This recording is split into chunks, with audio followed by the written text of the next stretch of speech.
Hello, all. Good to see everybody in the house this morning. Whoa, our bat crazy governor announced yesterday he put Minnesota National Guard on standby, ready to protect Minnesota residents. Ain't that there? Amy, wait, is he going to protect them against the rioters and Riot Inc.? Wait, who's he protecting them against? Themselves?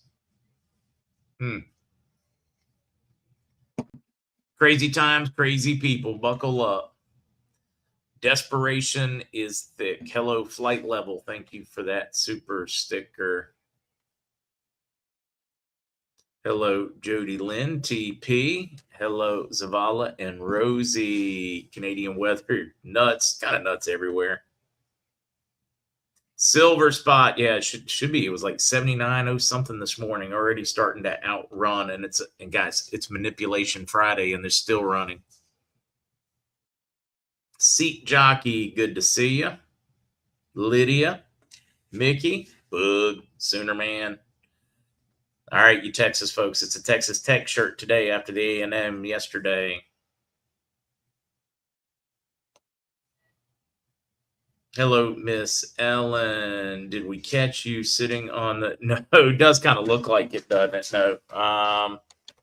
In a hotel this morning, visiting with my father, who's on the island, different part of the island, taking advantage of a little bit of time.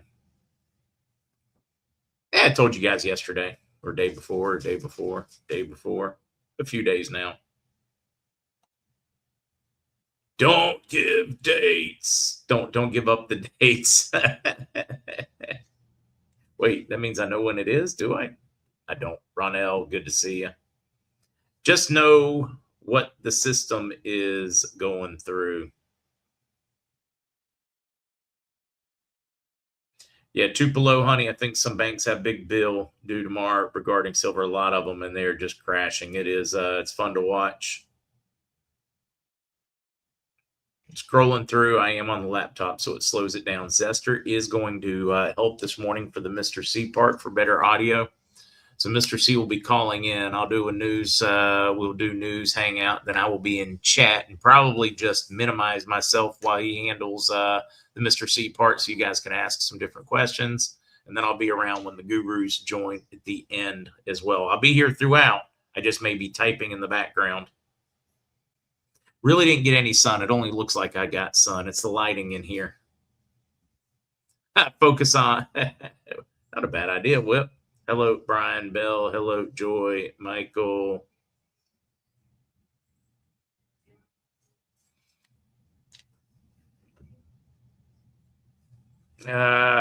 September. Yeah, I am very blessed on that front. Parents in general, I lucked up.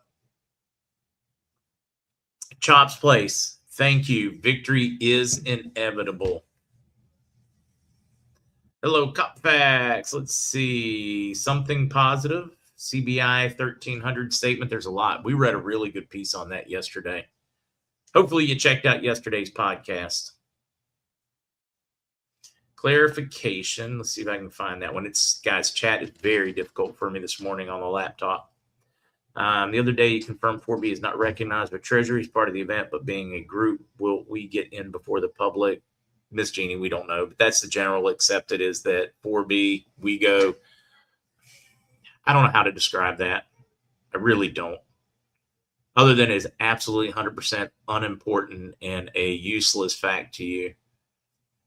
Because it all goes pretty much the same time. Just you know about it, so you call the banks for appointment and go to the right place. Somebody doesn't know about it may leave their currency in their drawer until it's too late and they can't exchange it because they give it a certain time period. Let's see if Mr. C can do a better job on that one. It is such an absolutely irrelevant, unimportant thing that I don't know, is it even worth describing other than say just let it go? Or do we come up with a way so you know that letting it go is the right thing to do?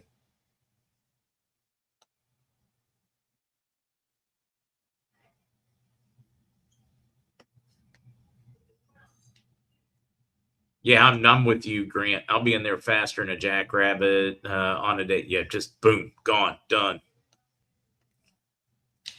Oh, yeah, it is. I'm glad you said that. This one may take a minute.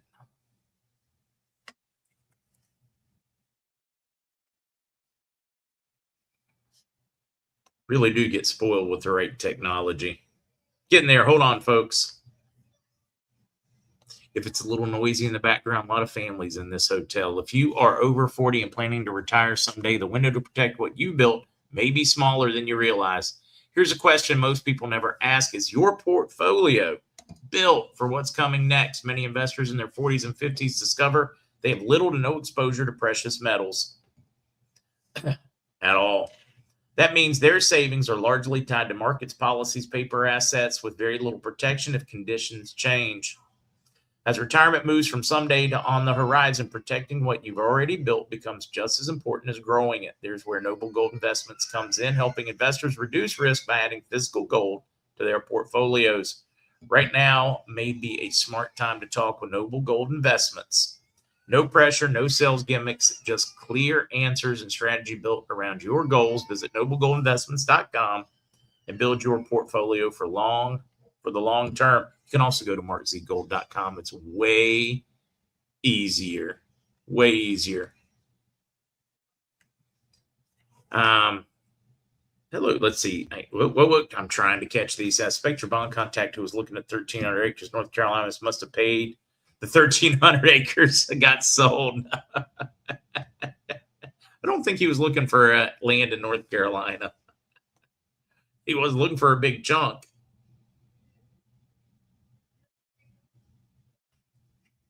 Yeah, Jason, well done. Well put together. Jason the Troll said puzzle pieces are all there. Now we just have to put this thing together. That's what we're doing right now, trying to put the puzzle together. Yeah, got the Red Rider shirt on. I see some folks excited about that one.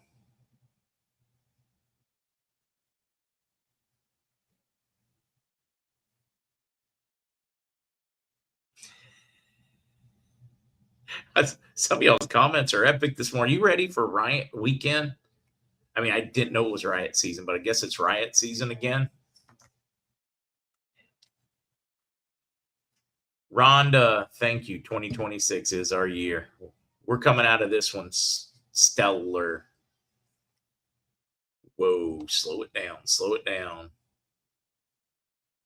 Philip, I wish I could tell you 100%. He's asking me if I think it's going to happen this year. We're going to be waiting.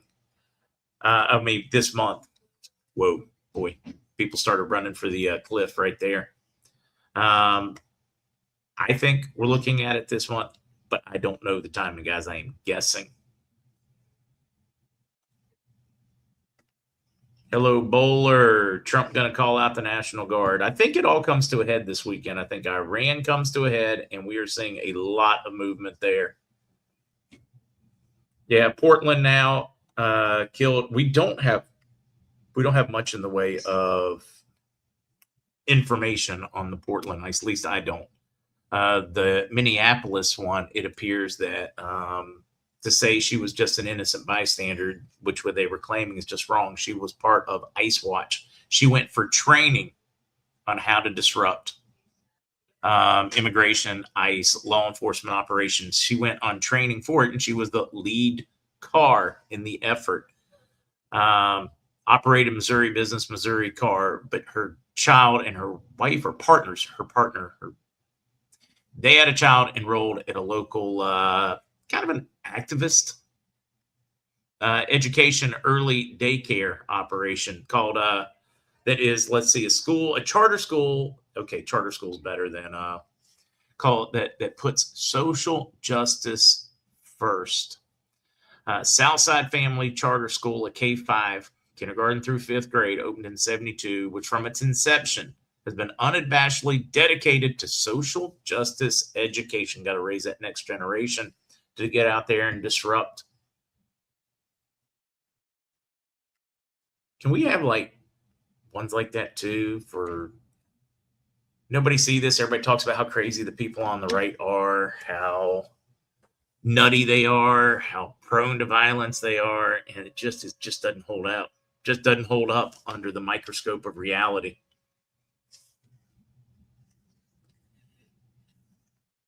All right, let's get to some news in Iraq. It's tougher to share articles. I will have articles up over at the original MarkZ on some of the things we discussed today.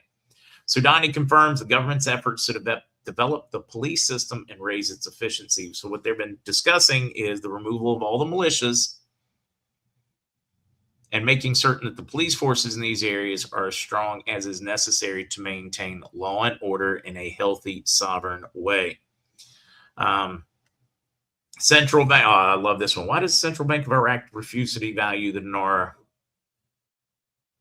in order to balance their budget? Most countries just devalue their currency. Iraq refuses because it says it is going to protect the people and is looking to raise value. So, I mean, some of the chatter this morning is definitely telling us they are looking to go up in value. We do have a major effort underway with Washington. They've been meeting. We're going on day 3 with people in Iraq, meeting with Iraq to make certain militias get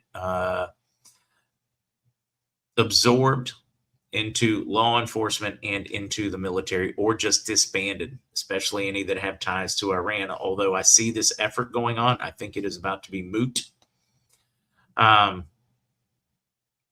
Yeah, I love this. Ministry of Interior 2026 is the year of completing the receipt of the security file throughout Iraq and ending the militarization of cities. Talk about returning to police, getting rid of the militias and military that developed during ISIS to defend towns when the government couldn't or wanted, or the world just ignored it and ISIS ran rampant. So they're dismantling all that part, no longer necessary for safety or security.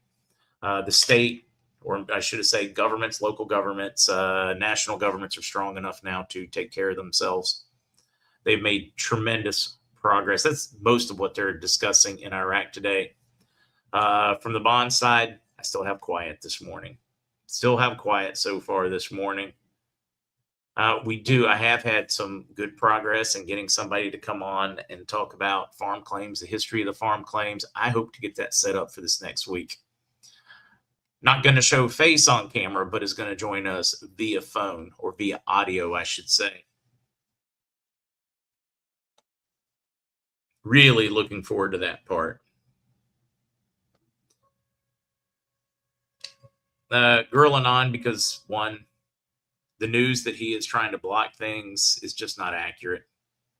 That is one thing that 100% of my contacts in Iraq believe and are confident in. So why discuss something that has no impact?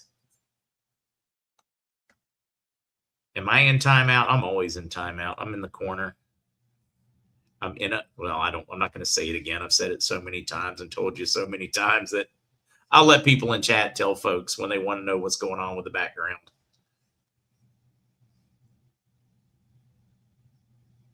Shelter in place possible in local areas while operations occur. Yeah, absolutely. Buckle up. It is. We talked about some of the Iraqi things. We're not hearing a whole lot on the banking side or the CMKX side or group side so far this morning yet. We have heard some great stuff this week, from positioning to money moving in some of the Indian nations. I've talked to a couple of Indian leaders. Some are saying, yes, we're being told that we are going to get our funding most likely late in the week this week. And, well, it's late in the week now. It's Friday. Shoot, week's over. So I have gotten some positive stuff from some Indian nations. I have 2 from Kansas I've got nothing on, meaning they haven't heard a thing. So while I believe we are moving, I don't know how quickly we are moving. Oh boy, I don't even know what to go for in local politics. We should probably focus on Riot Inc. for this weekend, because a lot of people are going to deal with that one. But other news, Ukraine, Russia hit them with an Orishnik. I probably butchered that name. I'm going to have to ask Zester if he knows a proper pronunciation for that one. Orishnik. That sounds. Zester, does that sound good? He's not even going to comment. Hypersonic missile. Russia launched another massive overnight strike on Ukraine using its hypersonic Orishnik missile as part of a large-scale assault, said to be a retaliation for the alleged Ukrainian attempt to drone strike Putin's residence last month. Kiev was hit hard in a fresh missile and drone attack, which set apartments, buildings on fire and killed at least 4 people. Importantly, Ukrainian officials say a ballistic missile traveling at hypersonic speed, hit an infrastructure facility near the far west city of Lviv. Taking the gloves off. And then Minnesota. Do we talk about Mamdani? We talk about, he's already turning into a crap show. Days in, and it's turning into a crap show quickly. Trump really ratcheting things up on a foreign policy front, puts the world's criminals on notice. His gunboat diplomacy seizes yet another tanker in the Caribbean from the Ghost Fleet, and him making comments that they are preparing and will be having physical strikes in Mexico against cartels. And I know a lot of people are going, oh my God, he's trying to start a war. He's trying to go into another country. And Mexico screaming, you're not respecting our sovereignty. And what's the argument? You got no respect for our sovereignty. It's like a safe base. These cartels do what they do, send what they send, traffic humans, send really hard drugs across the border, fentanyl, opiates, etc. And all they do is run back across and, stick out their tongue, give the middle finger to the U.S. At what point does our sovereignty matter more? At what point does them abusing our sovereignty mean that we can ignore their sovereignty? What do you think, Zester? This is a tough one. We want to no war, no new wars, etc. But what point do we get to stand up for ourselves? Right now, we're on an extremely aggressive footing globally. Between the tanker seizures, Venezuela, obviously a lot of countries are very worried we're coming for things because we've been informed by the European Union that we need to step off Greenland. Russia and China have informed us that they're going to defend Iran. A lot of countries out there are under the impression that the United States is on a warmongering foot. And that's how they're talking to us. Hey, or is this just where we have enabled an entire world of drug users used to our free money, and now we're cutting them all off, and they are really upset? That to me is how I feel. We're kind of like we've been putting up with BS or death by empathy for so long, going, yeah, but we're supposed to care, so we better not say anything. And now suddenly we're to the point where like, screw this. This is an abusive relationship, and I'm tired of being abused. And now the abusers are mad at us. Yeah. Yep. No. I would think that would be far more in line with what's going on. Far more in line with what's currently occurring. Is more that we're taking away a lot of very powerful folks' toys and their ways that they have been getting around everything, and they're not happy about it. Because I expect the tankers seizures to ramp up. There are 1,000 supposed tankers a part of Venezuela's shadow fleet. We've seized 5. And so while we've started to seize them very quickly, in all honesty, we got about 995 more to go. And so I expect that Trump's going to make quite a show of continuing to pick those up.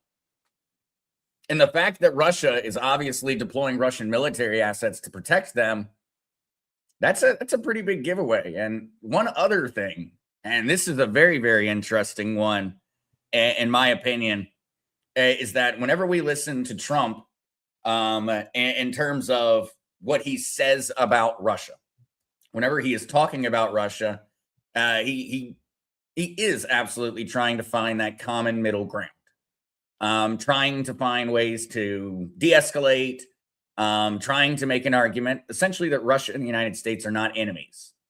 When you look at what we're doing militarily, and not in the words, but in actions, what we're being told is that our greatest enemy is Russia.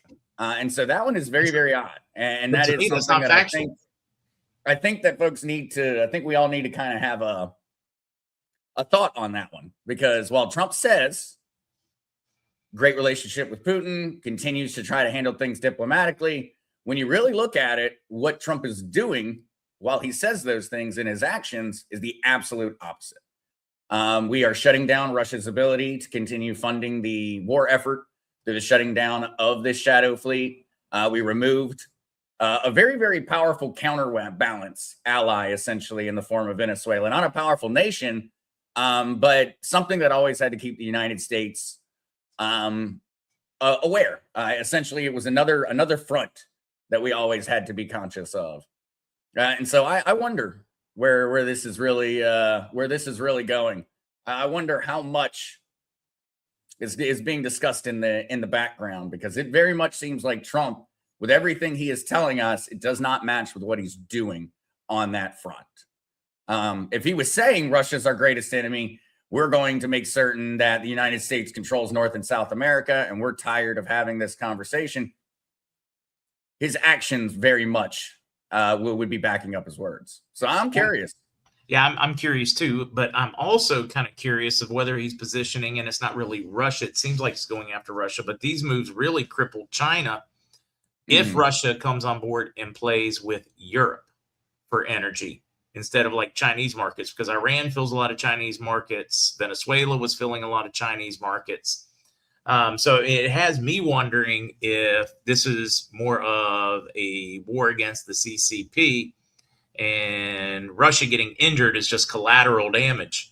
But I know it was a real, using the F-35 fighters to jam all of the missile systems, Russian missile systems. What is it, the S-something 300 or 200, whatever? Yeah. The S-300s. I've seen some very funny memes. Seen some very funny memes out there over there's anti-aircraft systems. There's a really funny one with Amazon reviews, faked Amazon reviews from a bunch of different dictators around the world. 1 out of 5 stars. Would not purchase again. Highly ineffective. I'm posting this from jail. And so, I have a feeling that there's a lot of countries that are going through, and that's a part of it. Everything we're learning right now is kind of crazy. It really appears as if we do not have a near-peer military partner around the world. And we have been being constantly informed for the past 20-some years, since the fall of the Soviet Union. We have essentially been trying to be gaslit into believing that it's a multi-power, a multipolar world. But it's always been a unipower world. And it's not. I guess maybe that was decided as, a Clinton era United States is going to be kumbaya with the world. We're going to stop acting like something major is going on. But what it's really coming very, very clear is that it's not. There is only one world power. It is the United States, at least militarily. We are still obviously got some ongoing, longstanding grudges that are still influencing modern politics. And a lot of those grudges, and one of the things we need to remember, folks, a lot of the grudges that people have against the U.S. are well-deserved grudges. And you got to keep that in mind. Some of them are made up, just different cultures, and they're never going to be compatible. And we just need to admit they're never going to be compatible. I mean, just and a great example, of course, is like Islam, Christianity, Judaism. You can't coexist with somebody that thinks you're dirt, a dog, and need to be owned or removed from the world, or that it's okay to lie, cheat, and steal from you. It's just never going to be compatible. Yep. That's just like the sweet ladies. It's never going to be in a compatible relationship with an abusive man, or vice versa. It's just never going to be compatible. I mean, you may still have a relationship, but it's not a good or healthy. Now, I did have a little fun, Zester, after I left you last night and we got back to across the island to the hotel. I turned on the television to wind down, and Jen Psaki was on MS Now, an NBC program, The Briefing with Jen Psaki. I don't know if there's any chance of reconciling point of views between the left and the right anymore after watching that. She had the number 2 person for Minnesota, the vice governor, or whatever you call your vice president, your vice governor, your lieutenant governor. Some states have different names. Her on, and then some others, and they were having discussions, and they were saying, this is sad. We've got to keep standing up, get out there. It's going to be a weekend full of peaceful protests. We're going to continue the peaceful protests. We can't trust our government. Nobody trusts whatever. The footage doesn't matter because we can't trust them to give us the right footage. I mean, it was, when you listening to this, I mean, it was the framing of it. Everything was built to whip people up and get them to the front line. They think the world is ending. They think the world's ending and law enforcement is evil. All law enforcement is evil. Anybody that, it's like death by empathy. We're supposed to care so much and we're being killed by our caring. It's absolutely nuts. I was watching that, and this is mainstream television. course, it helps to know that it's actually minor stream television because nobody watches it anymore. Well, not nobody, but very few percentage wise. I just don't know if anything's I don't even know if it's worth saving. Oh, the only thing that can take down the United States is itself, and it's doing a great job. It seems like the insane left is doing their absolute best to try and make that happen, and they're doing it at just the right time when it comes down to it, because 2026 is going to be a year where a lot is going on, and we're having to fight essentially a multi-front war on the domestic front and internationally. Well, they're playing directly into the hands of the global enemies of the United States is what they're doing right now. Somebody said I should listen to Fox, guys.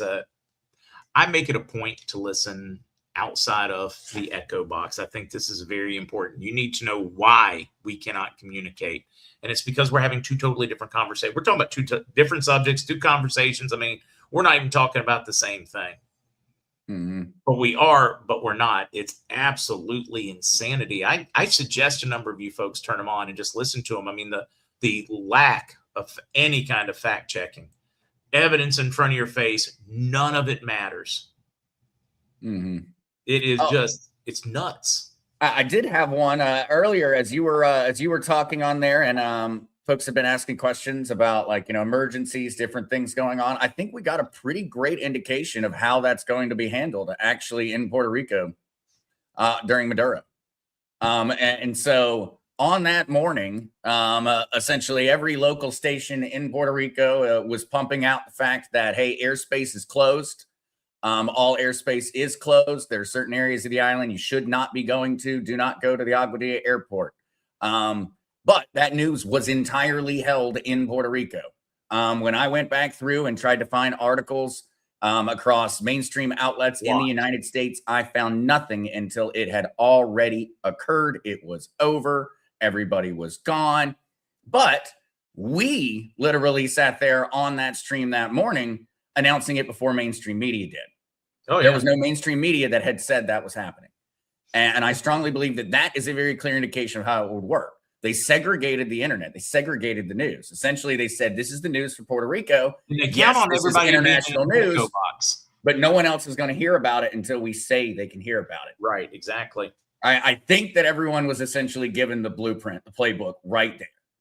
They obviously, in some form or fashion, managed to segregate the news on the internet to Puerto Rico and not let it out through any type of mainstream outlet where it would get immediately, would be on all the news stations and etc. until they were ready for it. I think we did. I think very much so that is going to be how to expect that. When an operation is occurring in your area, you are going to be the only one who is aware of it. You're going to essentially get that through your local areas. You're going to get all the news you need. And the rest of us are not going to hear about it unless you say something or until that operation is over. It wouldn't surprise me if it got to the point where I couldn't even send messages to different areas to let the news out. Like I wouldn't even get an email. I wouldn't get a text from certain areas during those operations. It would make sense. They have the technology. It's easy. Just like they have a technology to give you an amber alert or a silver alert in just one spot. It very much could have been. Remember, Trump alluded to, we used some kind of tool to turn off Venezuela. And he would not describe how we did that, but we shut off the internet in Venezuela during our operation. We essentially just shut it off. And according to the way Trump said it, we didn't shut it off with weapons. We just shut it off. Yeah, we just turned it off. Killed the switch. By that same definition, we could very easily already have the technology to say, hey, we're going to just shut off the internet in Colombia, the country, and we're going to turn it right back on when we so choose. Or we're going to say Colombia can only interact with people that are in this country. And guys, nobody's targeting Colombia. It's just being used. Yeah, this is an example. Everybody just chill out before it's all over mainstream news that they heard from some of Trump's inside crew on the MarkZ podcast. Now, we do have to get to Mr. C soon because it's that time, but there's just so much to unpack. I went by the Aguadilla airport yesterday. All the Osprey overwhelming majority of all the heavier aircraft gone. Still a military presence there. They still have listening stuff set up. They still had active. Still had some guards coming in. Noticed, slung with their rifles across the whole thing. I mean, full-time guard gear. I'm not like, drill weekend. Also saw some Reaper drones still in the area. They were still maintaining them and working on them, but a much, much different presence than we saw building up. Of course, I haven't been in Hampton Roads, east side of the island or the south side to see what's going on. I'd like to get there. I just want to give that update that those assets have moved. Then we can be ready. Mr. C is going to be calling your phone. Yep. Yeah. I keep looking on down at it. I've got it set up next to the mic and ready for when he does. But did you see what Reuters exclusive reporting was yesterday in regards to the Trump administration currently mulling $100,000 payments per Greenlander? Yeah, which is too funny because Zester and I just had that conversation. How much would it cost? We gave each one of them this much, and they could just vote. No war needed. I mean, percentage-wise, majority of folks already want to come to the United States. But hey, here's $100,000. You say yes. Every citizen gets one, whether they're 2 months old, 80 years old, whatever. Zester had thrown out the price of $1 million tag, and even that's a bargain. I mean, if we just took back the fraud in Somalia at $100, we'd be set. We could buy it with Somali fraud in Minnesota if what we hear is true. But now I feel like I'm beating up on Somalis. I'm not. I'm beating up on corruption. Don't make it about yourself. Don't make it racist. That's racism. I pointed that out too. Okay, you're going to have Mr. C. Getting him up and running. Now, why he has Mr. C, guys, I don't want to distract. So unless it is something I just feel absolutely overwhelmed that I just cannot not respond, I'm going to respond. Otherwise, I'm going to hang in chat until it's time for the gurus after Mr. C raps. And, of course, to sing happy birthday. Well, good morning, all. Oh, well, I think I had you pointed in the wrong direction for the mic there, Mr. C. Good morning, Mr. C. Okay, fine. Very good. By the way, speaking of shutting down communications, we had the A6 and A7 in the 1970s that could take half the nation's communication systems down. So we've had that for a long time. So it's just has become more sophisticated. So anyway, that's been around quite a long time. I want to say this morning, thank you very much to Lyman. And he asked me a question a few days ago that I have been pondering on as to whether the Maduro arrest and perp walk in the New York court was the perp walk that I was waiting for. And that's a very interesting question to me because on the one hand, yes, but on the other hand, no. The perp walks that we were talking about with the Golden Dragon are those inside the United States. And for that, I'd like to go on a little bit, if we could, to give you a rundown of what happened yesterday, which has made me extremely excited. Oh, what's that one? Well, that is Vice President Vance's announcement about the nomination soon for the Assistant Attorney General for the nation. And that person will be in charge of investigating and prosecuting fraud. And that is a very, very big subject. For example, let's go into what fraud is so we can understand what we're talking about. Actual fraud is called deceit, concealing something or making a false representation with an evil intent when it causes injury to another. Elements of actual deceit are a false representation of a material fact with knowledge of its falsity, or recklessly, or without reasonable grounds of believing its truth, with intent to induce reliance thereon, which the plaintiff justifiably relies on his injury. In other words, paying money for something you didn't get. Fraudulent concealment, the hiding or suppression of a material fact or circumstance which is party to legally or morally bound to disclose.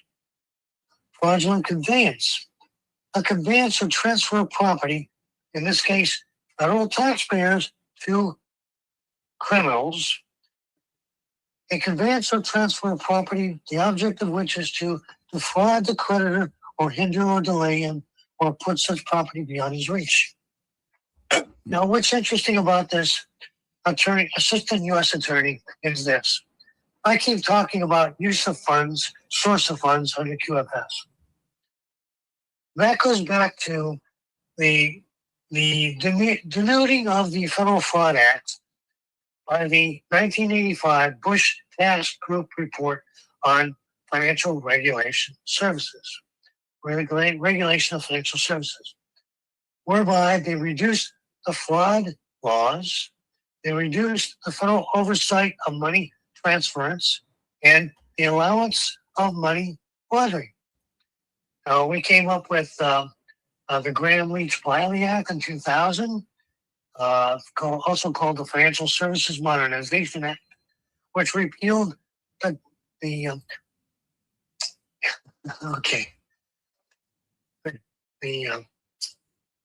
can't read my own writing here. I guess I need time for glasses. The Glass-Steagall Act, sections 20 and 32, and the Annunzio Wiley Act of 1991, 92.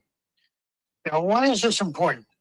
It's important because Bush set the system up not only for the Democrats, but also for the rhinos to steal your tax dollars because it is the greatest pig trough, as he called it, of money around the world, which meant they could pass laws in Congress that you could not override, you could not fight, and they would steal your money.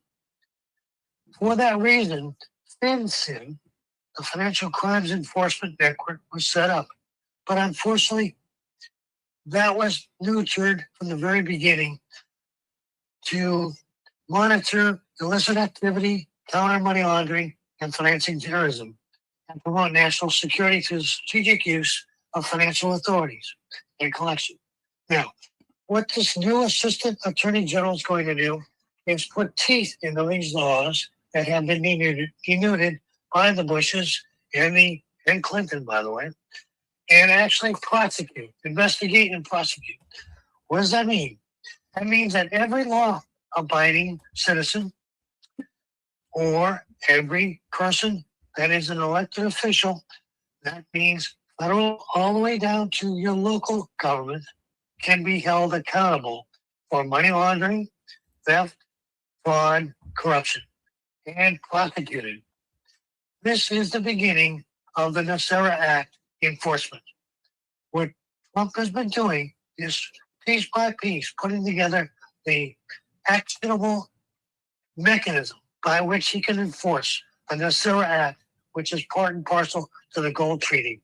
I'm extremely excited about this. Oh, that is extremely exciting. And we've got so much going on that front. I know one question that I would have before I even jump to everyone else in the community is, do you think that the actions we've seen recently with Maduro, seizure of oil tankers, the very odd response that this seizure and these actions have been receiving from global partners? We've been receiving complaints from people that shouldn't logically be complaining unless they they lost something out of this that we weren't aware of. Do you think that there's any kind of connection between what's going on? Oh, sorry, there, Mr. C. That's quite right. And I apologize. It's absolute. The Prometheus Group has put out a lot of YouTubes, which I suggest everybody watch, because it talks about how the United Kingdom has been circumventing the United States economic system since 1913. We are technically in the second American Revolution against England because MI6 believes they still control us. And as far as we're concerned, they do, because they control the Federal Reserve. They control money laundering. The Caribbean is full of 13 banks that were instituted in the 1960s to circumvent the United States anti-money laundering, to circumvent the United States legal authority, which that's the Cayman Islands, the Isle of Man, the Isle of Wight, etc., etc. And I have firsthand knowledge and actual experience with these banks and their operations. So I know what they're like.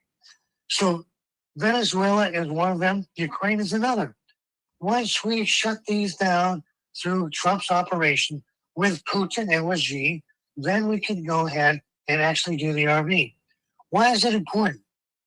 To make sure, as the Golden Dragon made it as a prerequisite, that the monies are safe once they're released to the individuals. Then we're going to be able to use our money effectively and not fear. You have to excuse me just a minute. I think I have a new printer at the door. Can you hold? I'll be back in just a minute. Oh yeah, no worries, Mr. C. No worries at all. We'll be right here when you get back. That does though. I've got a few more questions on that same track there for Mr. C. Pops, because I was just thinking while he was gone, maybe we can like talk about something else. Just kidding. His printer, I think it's earlier than he was expecting it. Some of the folks perhaps taking Trump and the administration is doing what needed done a long time ago. It's gotten this bad, and it seems so bad and so extreme because it has gone so long. I am not beating up on them over doing what needs to be done. This is one of those things where your feelings be damned. This needed done, and that's what we're watching. We're just at that point where somebody, the grown up in the room, finally says, "All right, children, it's time to grow up." And he's straightening them out, and it's upsetting a lot of the world and their tender feelings.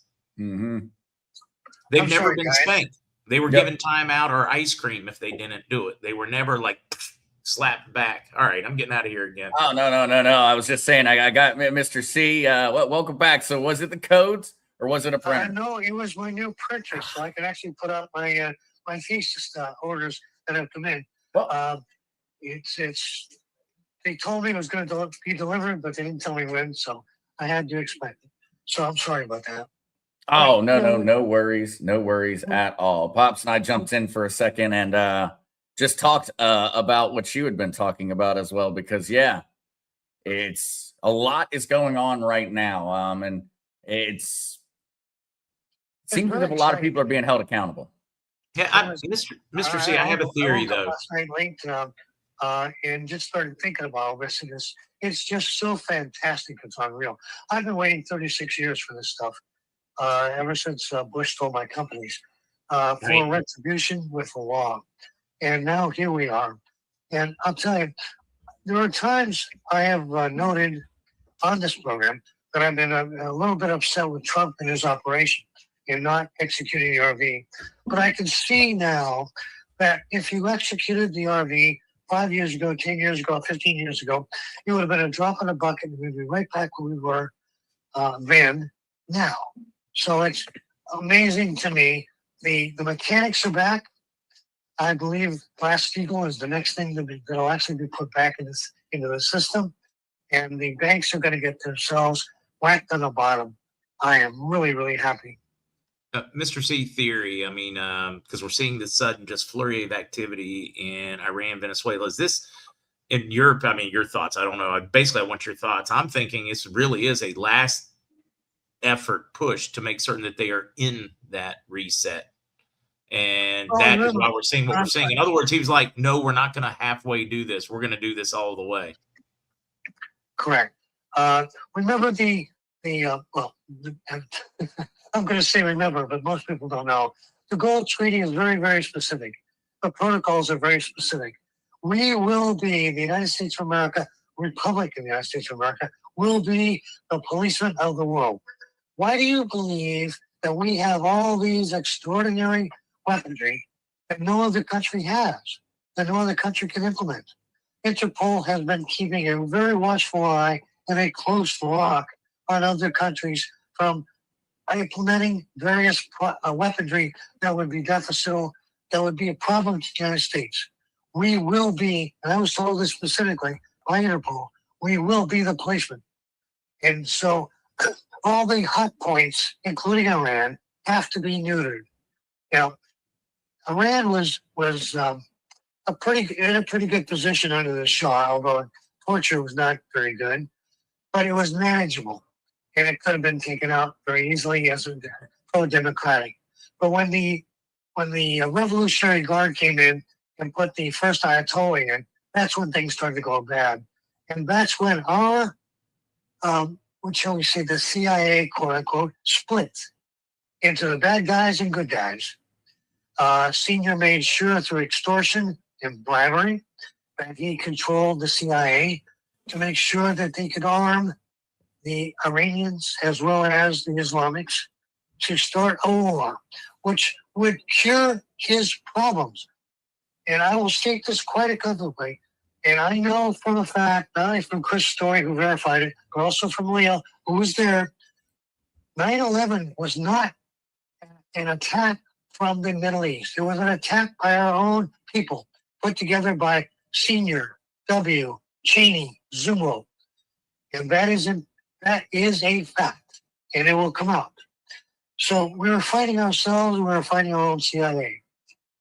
A lot of people aren't going to like that, but that is the way, that is truth. It's definitely seemed that way for a very long time, that we have been in a domestic conflict with our own intelligence agencies. That seems to even predate the CIA. What was it referred to at that point in time? Because the predecessor to the CIA, we had, it was another three-letter. The OSS in early in 19. Actually, it began with the colonel after World War I, and then the FDR appointed Donovan to be the front person for intelligence, beginning with World War II, and it became the Office of Strategic Services, which later, through many different operations after World War II, because Truman wanted to get rid of them, he took 100,000 of those people and put them into the State Department, which is one of the reasons we have the problem we have today. State Department had its own intelligence operation. And then there was the CIA, which has become more of a monster since the 1946-47 Central Intelligence Securities Act, which allowed them total exemption from any authority in the United States, from anybody, to correct them or oversight, which is why the church committee hearings held and why Colby was killed. We could go down that path a lot. What is happening today is just truly exciting. We just got an update from Homeland Security on the Portland, 2 people that were killed by Border Patrol or ICE. Yesterday, 2 suspected Trende Aragua gang associates let loose in American streets by Joe Biden weaponized their vehicle against Border Patrol in Portland. The agents took immediate action to defend himself and others, shooting them. The driver of the vehicle, Luis David Nico Moncado, is a criminal illegal alien from Venezuela, suspected Trende Aragua. Illegally entered the U.S. 2022, released into the country by Biden, arrested DUI, unauthorized use of vehicles, final order removals already given. Passenger, he's a suspected member of Trende Aragua. She's confirmed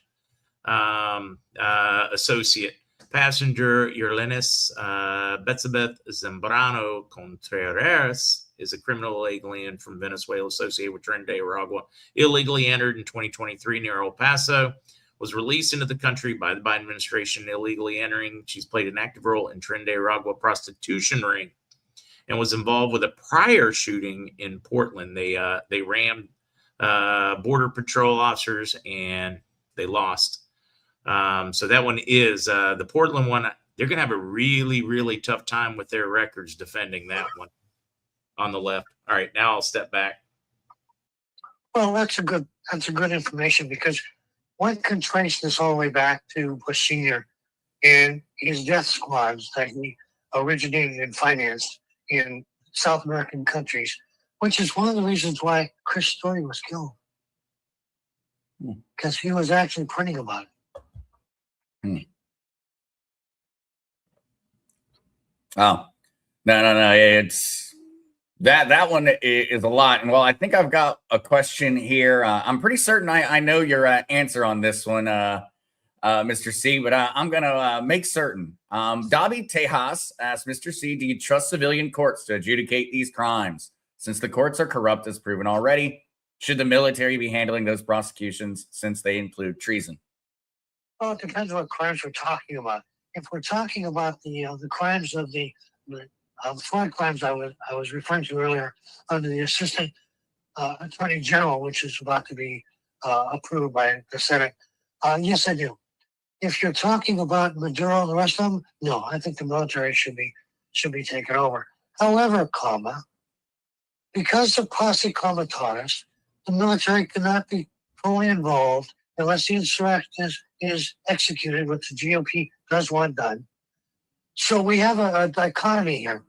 The military, after the Civil War, did its own jurisdictional adjudications, and that became too great for the reconstruction of the South. But since we're dealing with narco terrorism, I believe the military can do it. Now, I believe right now Trump has gone to the federal court under the Narco Terrorism Act for prosecution because we have a midterm coming up and he's very concerned about losing control of Congress, which would unwrap everything that's been done so far. So in that case, okay, fine. It's going to take a couple of years for that to go through, no problem. But in the meantime, once the RV is released, the codes are released to me, and I put them into the New Republic. At that point, I believe Posse Comitatus Act is going to be dissolved, and we're going to go right into the Insurrection Act, and that's going to prevent a lot of problems, and we are going to see full adjudication by the military. Excellent. Well, something that you just said there in regards to the midterms. So where's your thoughts on the importance of Trump maintaining control of the Senate and House of Representatives following these midterms? I know for me, that's always been with a lot of the different legislation and things going on. I've been worried that midterms are going to throw that off. The problem I have is I am hoping the RV happens much sooner than the midterms. But looking at a long range, as Trump is doing, mapping this thing out, because he can't control everybody. Maintaining control in the Senate and the House is paramount to maintaining this forward-moving movement towards a true rule of law scenario that we have to have. And it's been a requirement. I keep coming back. Source of funds, use of funds, transparency. It is a requirement of the Golden Dragon for those to be evident before he'll release the gold to allow gold-backed currency. If we do not have it, we're not going to get the RV.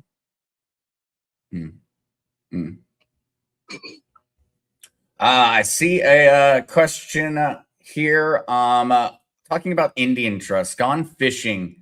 Is the Indian Trust paying out those parties involved in the Cobell lawsuit settlement? Does this impact the movement of RV payout?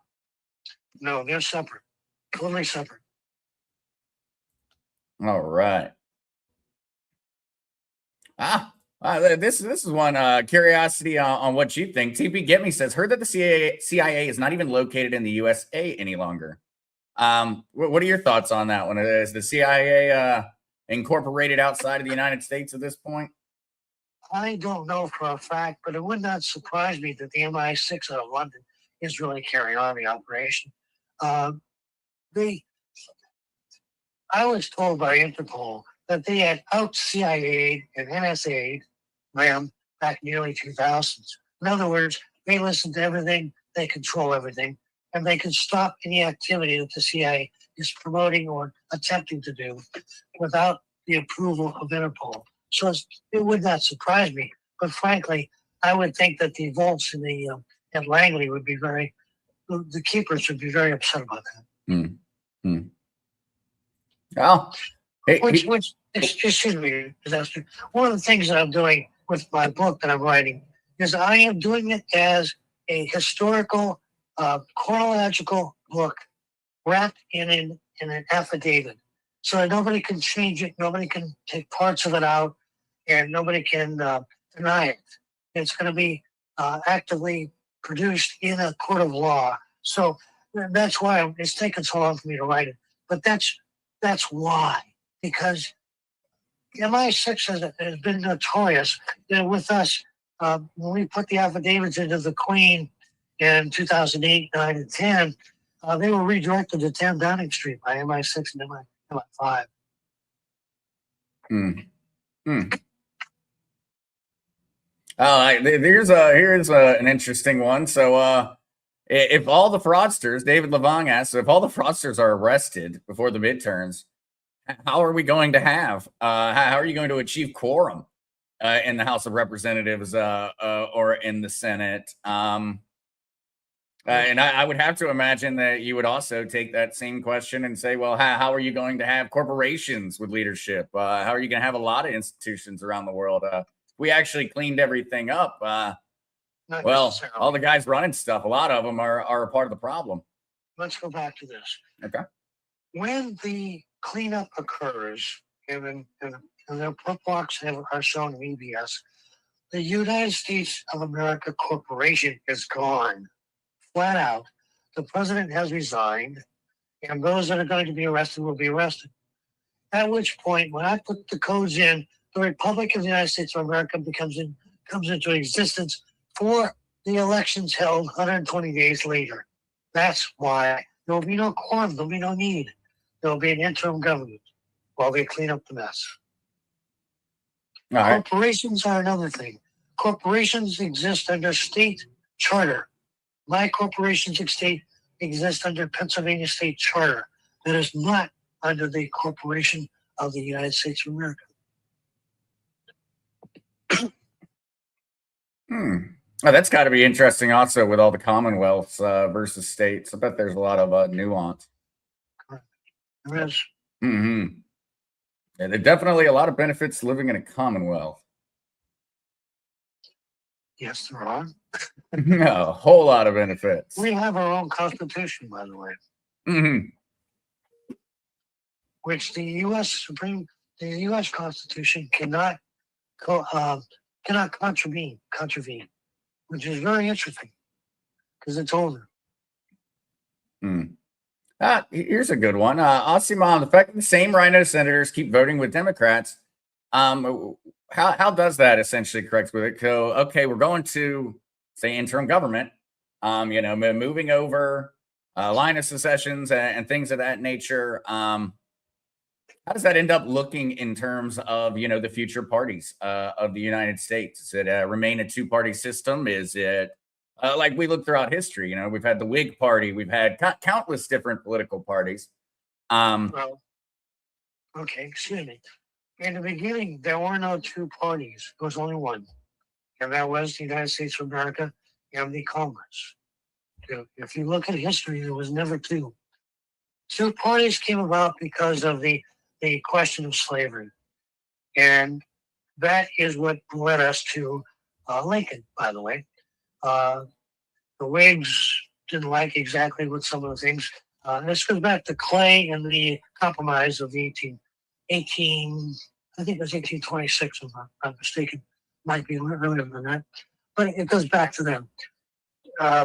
After the corporation is dissolved and the new republic comes into existence, there's going to be many parties.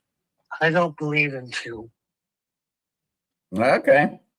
So you're looking more towards what would be more common in like European politics today, where we have a variety of different parties, very, very split houses, lots of coalition governments. Coalition government, I agree. That's how we started, coalition government. No, makes sense. That'll definitely be quite the wake up though for the average American, since we've just for so long and essentially for all generations currently alive in the United States, we've lived in a very black and white, red or blue political world. It's going to be quite the awakening when people have to start figuring out how to do that math. And most people don't realize the majority of the United States existence, we had asset-backed money. They don't. I call it temporal bias. It's real in the U.S. I agree. I'd like to address C.W. Merritt. Do I believe in the Sarah? Absolutely. It's the protocol of the Gold Treaty. If the wire midterms mean nothing, because politically right now, Trump, to maintain his authority to execute the protocols under the laws of the Constitution, the midterms are meaningful. Other than that, they're not. I'm sorry. Okay. No. That was a good one. Yeah, that was a question I wanted to get your thoughts on. Didn't mean to interrupt, Mark.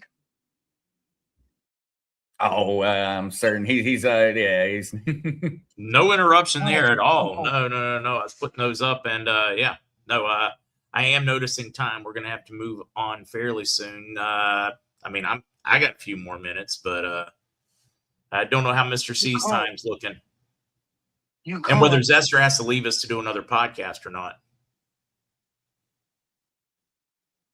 Oh, I had not thought on that one. I was going to figure that one out. I'll be a little behind on prep, but I'll probably, if anything, maybe I'll just stay here once you're done with the CBD gurus, and I'll chat for a little while, answer everybody's crypto-related questions, things like that. After you hang out with the gurus, but I've got one here that I'm very curious about your opinion on this one, Mr. C, because this is something that. And I've been kind of leaning or arguing down this road for a very, very long time. I do not believe that the United States has a near peer military partner. I think that's been made very evident by the past half a decade. Russia's difficulties in Ukraine, overall the military operations that the United States has conducted, especially under the Trump administration. And in that regard, what are your thoughts on that one? Is it going to take giant military operations like what the United States executed in Venezuela when it comes to getting rid of some of these dictators and rats around the world? And what are your thoughts on that? Definitely an opinion of mine that we have really been lied to, and kind of the United States government had to make certain there were big baddies to keep us scared of. But in all honesty, we don't have a near peer military partner. Well, yes, I agree.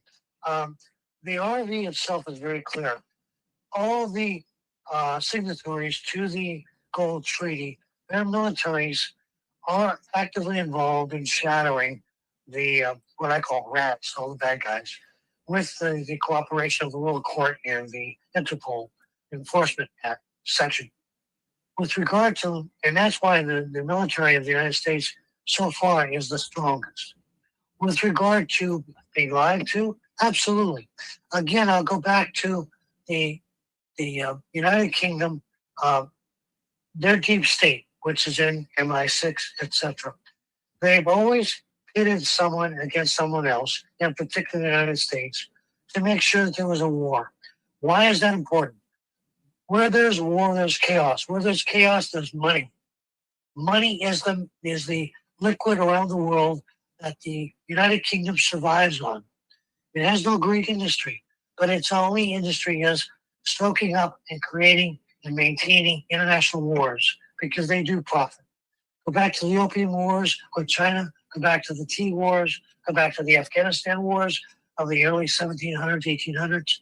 It's always been war. So yeah, propaganda is heavy right now, especially from the UK. And in fact, if you look at this, and again, I go back to the Promethean YouTube. If you look at the leadership of the MI6, they just put into place the granddaughter of one of Hitler's greatest weapons in power. In another country, they just put into place one of the Nazis' murderers. I mean, this is in full force right now. And if you look at it, no one's enforcing the law, the Nuremberg laws. So it's not surprising that we have a lot of propaganda out there to support what's going on. So I think it's a good question. Mm-hmm. Well, I think we're going to find out. I've got a feeling though that these operations are maybe not all going to go as smoothly as Maduro, but I have a feeling that we absolutely have the capabilities. Very, very few out there that could stop it from being that smooth. Absolutely. We certainly do. Mm-hmm. And with that, I'll tell you what, I'll save everybody your trouble. I thank you for the opportunity to come on and get on my soapbox, say it that way, and answer questions. It's an extremely exciting time. I'm very, very hopeful that this thing happens. But either way, we're going to get this world cleaned up, and it's going to happen under the Trump administration at this point. So thank you again, and we'll see you next week. Take care. Thank you so much, Mr. C, and it is absolutely our pleasure for that. I know everybody will be looking forward to more questions come next Friday, because I'm certain we're going to have more crazy things that have gone on that front to ask you about. You got it. Yeah, we got the riot weekend. Well, You too. hey, you have a great Mr. C. Birthdays. I have not been able to pay attention to birthdays with the chat chopped up. Anybody celebrating? Sound off. Let's see. Hard to think. No, it's not recorded. This is live, not Memorex. Have you seen any birthdays there, Zester? Mods? Anybody? Or do we get to not sing today? We get a day off. Uh-oh, wait a minute. Certain. Somebody's 60th there. It's Lisa's there 60th. we go, Lisa's. I'm scrolling, looking for any more on that front. Daily Word's telling me there's several. I just haven't seen them yet, and I haven't. Sam's got a birthday, so I'm going to sing, and then Matt just popped in the back, which is perfect timing. Christian, 57th. Betty Lee just had an 80th. All right, we got a lot of birthdays. Yeah, and then I see folks asking crypto questions, stuff like that. I'm going to let Pops serenade everyone and then hang out with the CV gurus, and then I'm going to jump back in and answer questions on the show after that one. So yeah, feel no free to CV answer. gurus. We're answering questions on the original MarkZ this morning, but after you get to hang out with Lucas and Matt, or is it just you just get Matt today? Right now, it's just Matt. You know, Okay. I think Lucas may have decided he's too good for us. Well, hey, I'll let Yeah, y'all folks are chat, there. and then we'll be handling crypto questions in just a few for those who are All right, asking. sounds good.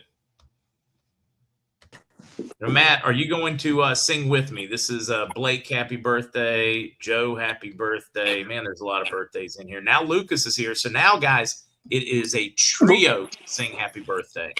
I'll hum along with it. It'll be like a, what do they call it? Son Noah's birthday. I see a lot of birthdays. Yeah, you're just going to hum along. You're doing the background. Yeah, and Lucas Now we're can going to sing need, with like, you. you know, the big heavy lady in the back in the choir singing along in the background from Lucas. So we're going to need you to break out your pipes. I mean, I'm talking like full of soul and vigor. Ready? I'm going to need some hallelujahs in the background while I'm singing, Lucas. I want people like dancing in the aisles here. I don't know what I just came into. I got to sing happy birthday, and I was looking for your help. Get going, big dog. So they tell me it's your birthday. Well, happy birthday, darling. May you live, may you love, may all your dreams come true. Yeah, that was bad. Happy birthday, happy birthday, happy birthday to you. Oh, that was great, Matt. Thank Lucas, you. we're gonna have to work on your hitting those C's and D notes. I'll definitely be doing that over this weekend. I'll call you up when I'm sitting at the piano and we'll work. That was maybe a little off key. Sorry about your ears, folks, but happy birthday and thank you for letting us spend that time with you. Right on. Patriots birthday, Matt. It's your birthday, right? No, that's coming up in February. I'm an Aquarius. The age of Aquarius. February what, Matt? Aquarius. I forget the rest of the words. So yeah, what day in February? 17th. How Yeah. about? Oh wait, no, What? that's not Valentine's. 14th is Valentine's. Boy, you missed it. How about you, Lucas? 4? Wait, 4 what? Yeah, that's what I'm saying. Your birthday? Oh, geez. What am I? 4. When is it? Yeah, when Oh. you turn 21 finally? I turned 26 in March. March what? 20th. 20th. All right. That makes you, was that Pisces or something? I don't know. I Oh, don't know. It's no, actually, I'll turn 40. 40. Wow. All right. All right, anyways, we're supposed to be hanging out with you, with Matt and Lucas. Matt, now pulling up the site when you tell everybody to get in. It's going to take me just a second, but I got this. I can Okay. do this. I'm just not Okay. going to be able to see you when I do it. So you'll have to tell me, as long as you're seeing the right things on the screen. Yep, we're almost there. Let's see. Let's remove this one. Let's, boy, how do I do this one? I know I can do this. I know I can do this.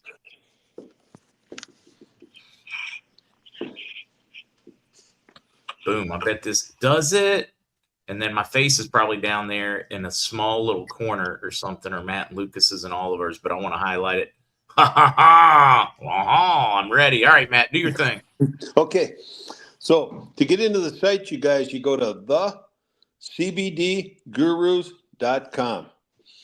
thecbdgurus.com. And then when you get in there, you hit the wholesale button on top. And after you hit the wholesale, you're going to see MarkZ. And if you're in the wholesale site and you have to put in the square, a code word, because sometimes you have to, put in there lowercase KRAMCBD. And then you scroll down, we have the specials. And if we don't have something on special, check one of the blue boxes on top, or the purple blue boxes. I can't figure out. Is it purple or blue? I might be a little colorblind. I'm not even sure anymore. Blurple. Yep. Well, blurple. Yeah. Get a burple. The blurple box. It's either blurple or flu. And blurple sounds better than flu. Yeah, but hey, at least I can see colors. It's just I'm not sure which color is the right color though. But anyways, okay. So every order 25 or more, not including shipping and discounts, receive 5 million Boulevard. Every order 75 or more receives 10 million Boulevard. Every order 100 or more receives the choice of a pound of CBD coffee or a 30 count of sleep gummies. Choose at checkout. There you go. And if for some reason it's there and then it's not there, just put in the notes, but it should be there 99.99% of the time. Okay. So now every order 125 or more, you get the choice of the product. And so you just get the one choice. It's not like we did last week on the special on the gummies, a little bit different, but it's a bag of coffee. It's a 1 pound or a 30 count sleep gummies. Okay. And then, and those aren't the Delta 8, they're just regular sleep gummies. If you have any trouble with an order or need help placing an order and you're a new person, call 612-412-8343. Wendy's rested, taking calls as we speak. And she's already had some this morning, so she's up and running. Okay. And then the products, we've got our immunity back in stock. We got lost along the line a little bit there, but we found it. And so that's a great product for this time of the year with all the little surprises that are going around, when you're talking to your favorite new girlfriend or old boyfriend and they get too many spit germs on you when you're close or whatever, so you're going to catch something. Immunity right there. Sleep gummies, 2 coffees for 55 pound coffees. And we got just all kinds of things in there. Just scroll down and we'll talk about them a little bit more tomorrow. But those are all the specials. Just check them out for yourself. And that's it, you guys, to get in the site. Is that good, you guys? We can go over that other stuff. I thought you nailed it. I thought you did great. I'm sorry I couldn't really properly scroll through the way it's set up, but I thought you nailed it, man. I mean, Thanks, Mark. I can see That was you pretty on good. the red carpet, brother. I can see them rolling it out. They're going to have that golden beaver to hand you for the Golden Gummy Beaver Award. I'm not sure how. You know what? That would have been a test for me in my life but I got hurt before I was going to be a wrestler, and at the time they did interviews, and I don't know if I would have been any good at it. But I'm glad I didn't have to do it. I'm glad I got hurt, and I'm glad I became a normal person because that's a life that, in hindsight, probably isn't the best life. Now, I know from Lucas and I's perspective, we would have preferred you become a professional wrestler. Yeah. And I would have Because had you to would do have been, I mean, interviews. you would have been the original Nature Boy. You would have been doing, it wouldn't have been doing, what was that? The one that did the fly from the corners. You would have been doing like the flying squirrel, tackling folks. I mean, you would have made like an epic professional wrestler. Yeah. Yeah, I was going to be the Love Butcher. And The Love Butcher. No. That's Mike Barr. The We have him on Love Wednesday nights. Butcher. and it's kind of funny. A guy I worked with came real successful. Yeah, Mikey would have been the Love Butcher. You're right. That is kind of fun. That is funny. That's hilarious. He could probably still do it. It's not. As long as is he a little bit agile? I've never seen him in person. Mark, can he get around? Is he? Yeah. I mean, no, he's pretty agile. I mean, maybe we could talk him into it coming out, and we could have him wrestling with Dallas, my buddy from Texas that still does some of those things or used to. Yeah. Matt's got a lot of friends in professional wrestling to the point where we've considered doing like a wrestling podcast for fun. And in this corner, the one who found the alien, Dallas, with Mike the Alien, straight from Las Vegas. Take it away. The alien predator. Take it away. Now fighting the golden squirrel. He could still draw a huge crowd, Huge crowd. He's been seen on network TV many times, and now he's got his alien outfit on. It could be a silver outfit with like an alien hat with the antennas coming out and stuff. I'm telling you, it would be. Oh no. His little Speedo's part of his outfit can, be, something alien on the front. Like the underwear you were making and got the wrong face on them, don't probe here or whatever it is. It would have he could have the bag of silver alien dust, throwing it into the crowd. Yeah, that could be like one of his attacks. Oh my God, it could be so big. And then he could have his own alien silver coin, throw a few of them out to the crowd before the match. Hey, I got one, that'd be awesome. So, but anyways, and then Lucas could be the manager. It'd be of those three. Yep, that'd be good. Or those two. What do you think? It went off the rails here. It went totally off the rails, and I had a good time going off the rails. Lucas, I have a question for you. If I'm sitting in the crowd and one of the wrestlers slides up against me and they're sweaty, is there a chance I could catch something from it? Is there any lotion I should use in that? I don't know why I'm laughing, but it's just. You probably need to lather up with some Miracle Gold. Actually, they did have trouble with one wrestler, and actually, he's cleared up now. He had hepatitis for years. This guy out of Canada, he was pretty big, but supposedly it's cured. I don't know. Does hepatitis clean itself up eventually, or? Not that I'm aware of. Yeah, I don't think so either. I think he's just saying that so he can get back in the ring. Because I think if you're a hepatitis person and you sweat up against somebody, they can catch it. I think, can't they? I don't know that much about hep. That would be There's one hep A, hep B. There's a lot. That would be one for Mark could ask Dallas, I think. No. I'm not sure. Well, Mark, any questions? Yeah, I don't know. Anybody? Or are we just going to reconvene tomorrow and kick butt? I think it's reconvene. Lucas, okay, maybe I can come up with a serious question here for Lucas. Is there any CBD in? No, I don't even know. I'm not even going to say that. That'd be stupid to say. Yeah, well, okay, I got a is short there? one. Okay. Is there any CBD or THC found in any kind of minerals on the planet Earth? No, I think you should run with like other things that have cannabinoids in them, like other foods, because it's not only in hemp and cannabis. Correct. And it's like you say like CBD or THC, but it's actually cannabinoids, right? As a whole. Yes. As a whole, yes. Cannabinoids. Yeah, let me look through. I actually took a list. That might be a fun one for tomorrow. There's like those. Interesting enough, I actually have this in my Here's a You can quick have that one. ready anytime, just for people out there, because I'll tell you how I know, Eagles slash whatever. They don't even realize they're consuming them all the time. Just very, very low dosages. in extremely low dosages, right? Yeah. So yeah, I mean, there's like echinacea, like a lot of plants, and that's what like black pepper, A lot of medicinal liverwort. plants have them. Yeah, yeah.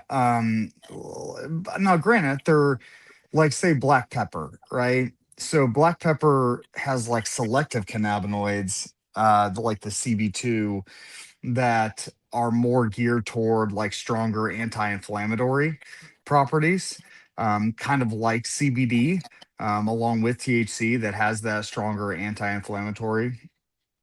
But yeah, most of these are geared toward the CB2 receptors as opposed to the CB1 receptors. But yeah, Would it be possible to start growing, splicing hemp together with mushrooms and become hemp Biology rooms? is too different. Biology Is is it? too it different. it is very different because mushrooms are spores, Oh, okay. and they're completely different styles of plants. How about corn? Could corn be a hemp? Mm, So you could have hemp corn. So no, when you're eating an ear of corn, you could get a little feel. no, it doesn't.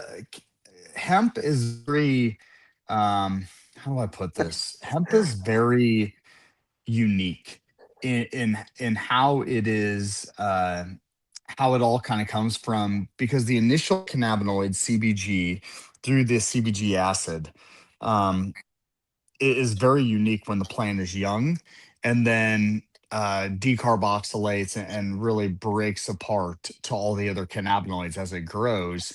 And the thing is, a lot of the other plants can't handle or grow with that amount of cannabinoids in it. It's just it's made extremely resilient, um, and allows for the mass amount of cannabinoids in the flowers. So it's just not really conducive for a lot of other plants. You know what? It sounded kind of funny when I first asked the question, but this is interesting because the pests, they don't like hemp at all, right? I mean, there are So, some that do. I mean, you do oh, you okay. do see somewhat problems with some pests that like mites and things like that destroy entire crops. But yeah, for the most part, a lot like animals and such, kind of stay away from it. Oh, okay. It'd be kind of, if you had an apple orchard, if you grow hemp all over too, could it keep the bugs away? The worms and all that? Um, well, I mean, I'm some of serious those about like it. that. I'm thinking more of the animal, but hey, I'm all about letting the animals partake, Matt. Why are you trying to, No, I meant the neglect the worms in deer apples. getting? Oh, you don't care about worms? No, no, I want the No, he's worms. had I them for don't want years. to. He's just used to them. I just, I had an apple tree. I couldn't even eat the apples. They were so full of worms. And I was thinking maybe if I threw some hemp around the area or whatever and it grew, it would get rid of them. Yeah. No, I don't think that won't work. Boy, But you seven know, dust back in the days, what they put on it. But I bet they probably could make like a hot pepper spray, but you might not want to eat it then. yeah. But I would. the I would, animals but I just like hot things. the animals in back, they eat all the apples. I didn't. Well, I tried to take one off the tree. It was full of worms, but they ate everything out there, man. You know, so that was good. Anyways, everybody's got to eat. I'm into everybody eating. Come on, Lucas, you know that. Oh, trust me, I know When we you're all have our about the chili eating. cook-offs, I give it to everybody. It's one of that. It's just my way I am. Chili. Hey, can you mix Could you mix hemp fiber after they squeezed out all the oil and everything into chili and to firm it up a little bit? Well, they use It it to firm up probably concrete. they do concrete, because they're building like homes and things like that out of it. They also use the leftover. This has been a long time ago. Gosh, when we were still doing a lot of the extraction, you take the leftover, because the leftover still contains between 2 and 4% cannabinoids, because I mean you can only get out so much. And so then we take the leftover and compress it into pellets, and people would use it for horse feed. Oh wow. I was gonna Hmm. say, if not that, they could compress it into pellets and use it for their wood stoves. Oh, I never thought If you about think about that. like the Yeah. environmental or the Wow. uses, they're huge. Yeah, the thing is though, we had to, like, because the moisture content for the horse, Hmm. to get it to stick together, you'd have to dry it out probably a little bit more to get it down to like below, you know, probably 0.91% AW, Hmm. and then probably encapsulate it for the pellets. It would be hard for it to squish together, or you'd need a machine that really compressed it Yeah, there's some really cool pellet significantly. machines out there, but I don't Yeah. know. You got me thinking about different uses possible. Maybe something simple that nobody's thought of, and you're like, duh, why did nobody think of that? Hey, listen to this. 12 years ago, my son was in the sawmill business, huge, and Hmm. they had so much sawdust. It just like mountains of it, They couldn't get rid of it. And then they started making these bricks. And now I don't even think you could get free sawdust from anybody because they squish it together and they burn them. You know what I mean? So, yeah, in the fireplaces. Anyway, maybe they could do that with all the hemp stuff. Or maybe you could make a house out of it, and then if you run out of food, you can just take pieces off the wall, and just throw it in a stew. All right, it's Yes. going downhill quickly here. What the hell? If you were starving, and all of a sudden, hey, we got some tomatoes, squish them up, Mom, and grab a couple chips off the wall, and let's eat. Hey, I would if I was hungry. I mean, starving, but I'd eat worms. You know what? If I was in Minnesota in the middle of summer, I didn't have any food, man, I'd get some worms out of the ground and fry them up and eat them. Why not? If the fish can eat them, we can eat them, right? I suppose. Just earthworms. I'm not talking about like some parasite worm. So, I mean, that's why I say if you take away my food, I'll eat. That's for damn Nah, sure. see, I'm just going to feed the worms to the chickens, eat the chickens. No, that's a better Like idea. green beans, feed them to the cow, eat the cow. That's why I like hanging around with guys that kind of grew up on farms and stuff because they know this Yeah. stuff. I just World don't. goes to the end, to the crapper, and we're still good. Yep, that's right. Ladies, find yourself a farmer. Maybe You we should bet. start like a farmers only dating site. Oh, wait, they call it farmers only. Farmers and aliens. It'll be on Wednesday Oh, night. aliens only. New dating site. That would be funny. Run by Lucas and Mike Vera. Aliens and farmers dating. No, but Lucas has already said so. Anyway. Okay. Sorry, Lucas. I didn't mean to. You know what? I got to watch what I say to Lucas because we just don't talk as much anymore. I used to be able to joke around more, but he's pretty serious. He's real serious with me. He's cut my time down on the phone with him because it's not productive. So we're I think trying it's to be because more. he's so busy and he doesn't have time for his friends. But Well, I mean, that's kind of sad when you talk of it like that. Yeah, I mean, but it's true. You put so much on your plate. You're moving. You're doing this, and you got to prioritize. So, you got to take care of the work, or the family's not going to be taken care of. So the family comes first. So it's work, it's family, and then you make a little time out for Matt and I. yeah, that's right. And you know what? And it is a problem. It's a huge problem, you guys, because I feel off kilter not being able to talk to Lucas. No, he's not been right. I mean, he tries Lucas 2 or 3 times, and I get that call where he's very upset and feeling unloved, and I got to tell him it's okay, Matt. It's okay. Yep. Right. And I will try. I will try to carve out more time for the both of you. no, and you know what, you guys, Lucas is cool, man. I felt so bad for him the other day. He's going on the highway, and in the middle of winter, and his trailer gets a flat or a destroyed tire? I was on Oh the my phone with God. you when that happened. Yeah. It's the worst feeling in the world, you guys. You're just tooling along. It's winter. It sucks driving. You're tired, and all of a sudden, There he goes, at least 3-4 hours of your day, maybe even more, and it's horrible. So anyway, that's the way it goes. All right. I think it's time to wrap you folks up. And then, what kind of tires was that? No, I'm just kidding. Okay, hey, thanks a lot, Mark, for having us on. I'll talk to you tomorrow, you guys. Talk to you in the morning, Lucas. Just think about those priorities for 2026. I will definitely do my best. All right. See you guys. See you Mark. guys. And if anybody's around the barbecue, big guys at noon, call me. I'll be there. See ya. Yeah. Wisconsin. All right. I'm going to start up the pit. Get in the plane. See you guys. Bye. See you, man. Thanks, Mark. You're welcome. All right, guys. The CBD Gurus, big help sponsors of the show. Appreciate it. We're going to bring back Zester to talk about crypto. It's a 2-in-1, 3-in-1 show this morning. So as soon as he pops himself back in, I will step away from it. I'll probably just hang out and chat with some friends. No, it is. It's a combo stream this morning. It definitely is, and that was too funny with Matt and Lucas. Too darn funny. But yes, I know that there were a lot of folks asking crypto type questions earlier. And so a lot of those have been lost way up into the chat. And so anybody that does have crypto questions, go ahead and throw one back in the chat. I know that I had seen one from Roy Hobbs asking particularly if I were buying XRP, where would I store it? And so when it comes down to that, any crypto, whether it's XRP or Bitcoin or Ethereum, what you have to understand is that there's a difference between you holding it and an exchange or a company holding it.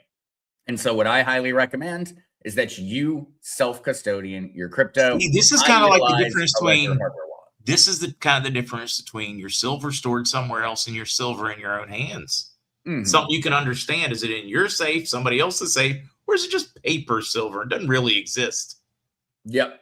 And so in that regard, I would highly recommend a Ledger hardware wallet or just any hardware wallet. Ledger hardware wallet is the one I use. It's the biggest company. It's a cold wallet, a hardware wallet. It goes by a few different terms: cold wallet, hardware wallet. But I would highly recommend, as soon as you get to any point with crypto where you have got a large amount or an amount that would be very upsetting to you if you didn't have immediate access to it, that you make that move from an exchange over to a self-custodian hardware wallet. Imagine that as the difference between the wallet you walk around with in your pocket each day versus the money that you're keeping in the gun safe, in your Fort Knox. You don't walk around with your entire net worth on a daily basis.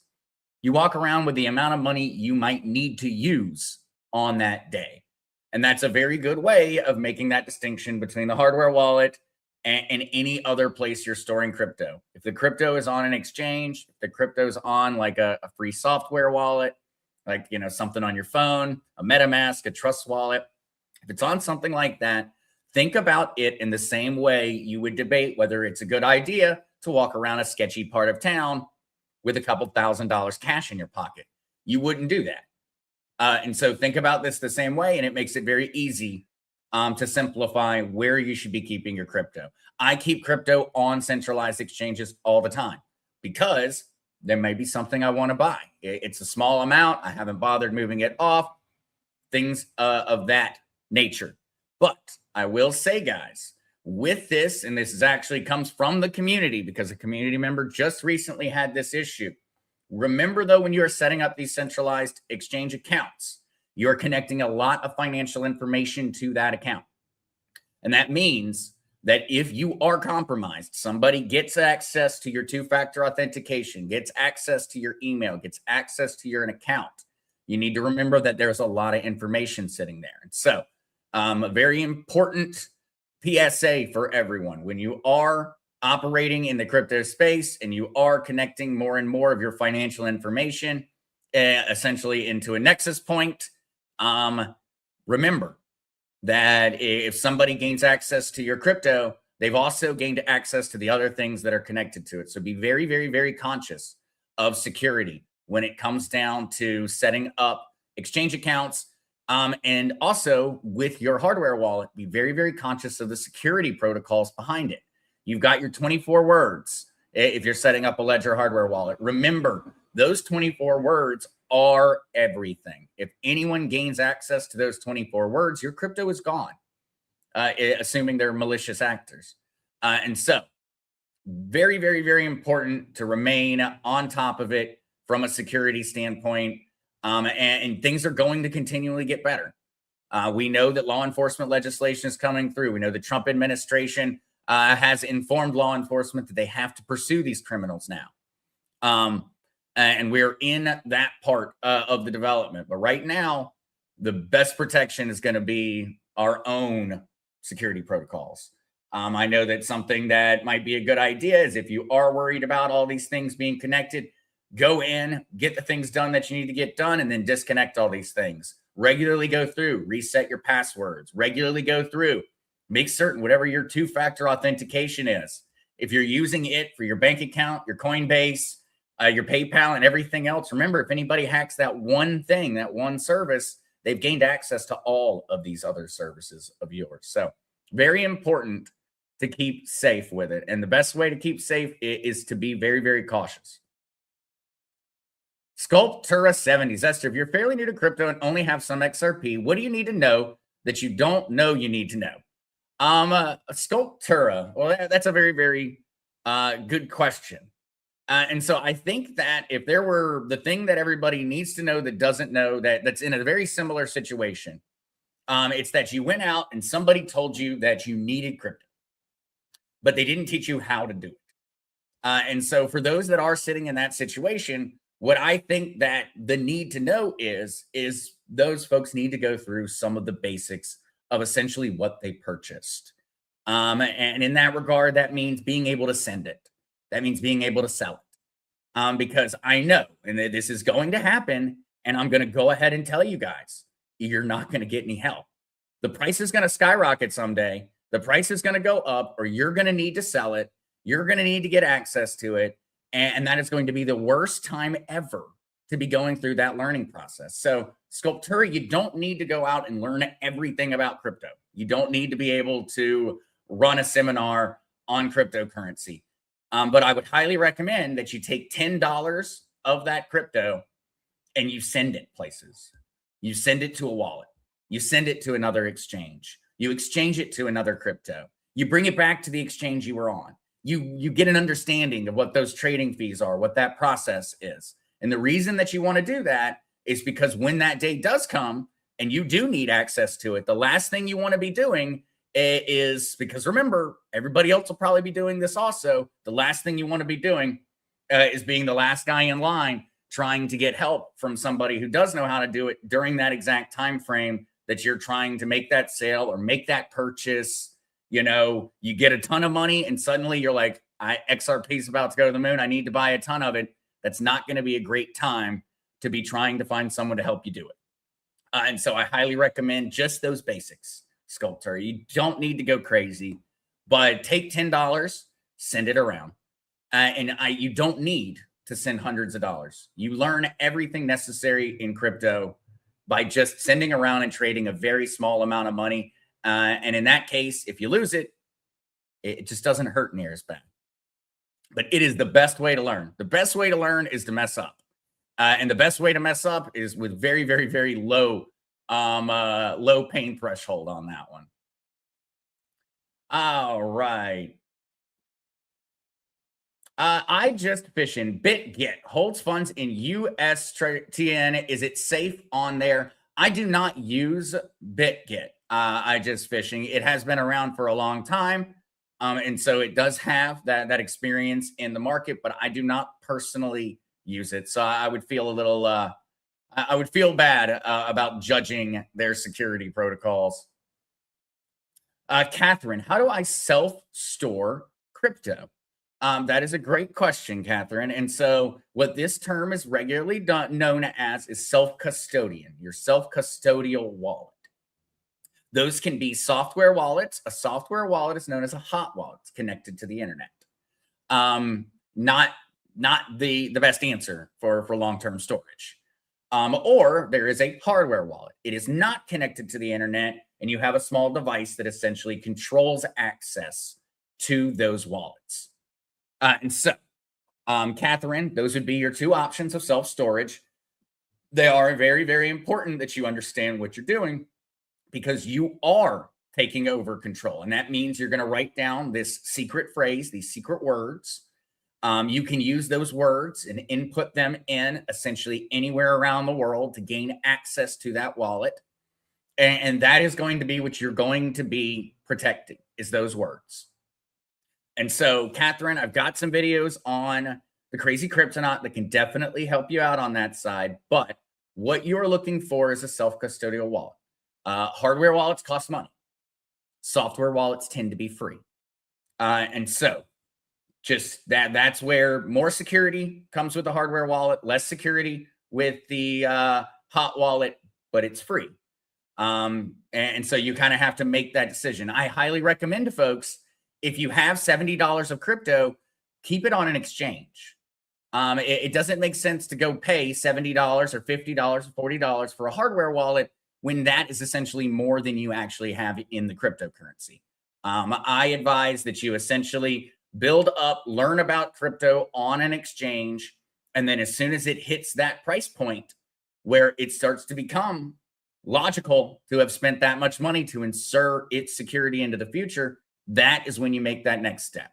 Take crypto with baby steps. Start with an exchange, start slow, make a hot wallet, send some crypto to it, send it back to the exchange, then make that move to a hardware wallet when it makes sense.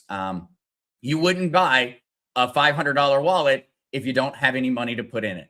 You'd probably be better off with a $1 wallet with $500 in it. And yes, very important. Thank you, Gypsy Baron. Absolutely. When you are making a purchase of a hardware wallet, please, I have a link that will save you money and send you directly to the manufacturer. You don't need to use that, but make certain you're buying from the manufacturer. Absolutely. And so check out, I've got in Linktree and things on my videos, that direct link to the manufacturer. If you don't want to find the link, just make certain that you go direct. And this is with all hardware wallets. No eBay, no Amazon, no Best Buy, no Walmart, no anything. Buy it from the manufacturer. It comes with tamper-proof tape on the outside, and it goes through a security protocol when you first plug it in to ensure it's not been tampered with. The hardware wallets are not something that you buy at a flea market to get a discount on. You want that to be your hardware wallet, and you want you to be the only person who's ever touched it. All right. The only Roy Hobbs. Over 60 are trying to follow along. Please slow down. Will do. The only Roy Hobbs. Will do. ECG, do you know much about the Frontier stable token that was just released by the state of Wyoming this week? It's the first stablecoin ever introduced by a public entity. No, I do not know a lot about it, but I'm going to, because that's very, very interesting. Wyoming, for those that are not aware, Wyoming is really leading the charge in terms of crypto legislation. And so Wyoming has been extremely crypto friendly for a long time. Wyoming was the first state to recognize decentralized autonomous organizations, DAOs. You can actually incorporate a DAO in the state of Wyoming. I believe to this day, it is the only state that you can incorporate a DAO in. And so Wyoming really is at the forefront, and many, many, many crypto operations, crypto folks have been incorporating in Wyoming on account of that. Those that have not been incorporating offshores to avoid the SEC, they have been. And so Wyoming's going to see a very large boom occur because of the fact that they were first to really start accepting it. We've got some awesome folks coming out of Wyoming on that one. Senator Cynthia Loomis, who she is the one who actually wrote and partnered with Trump on the Bitcoin Act. The Bitcoin Act that calls for the revaluation of the Federal Reserve gold and the return to the United States Treasury of holding the United States gold reserves.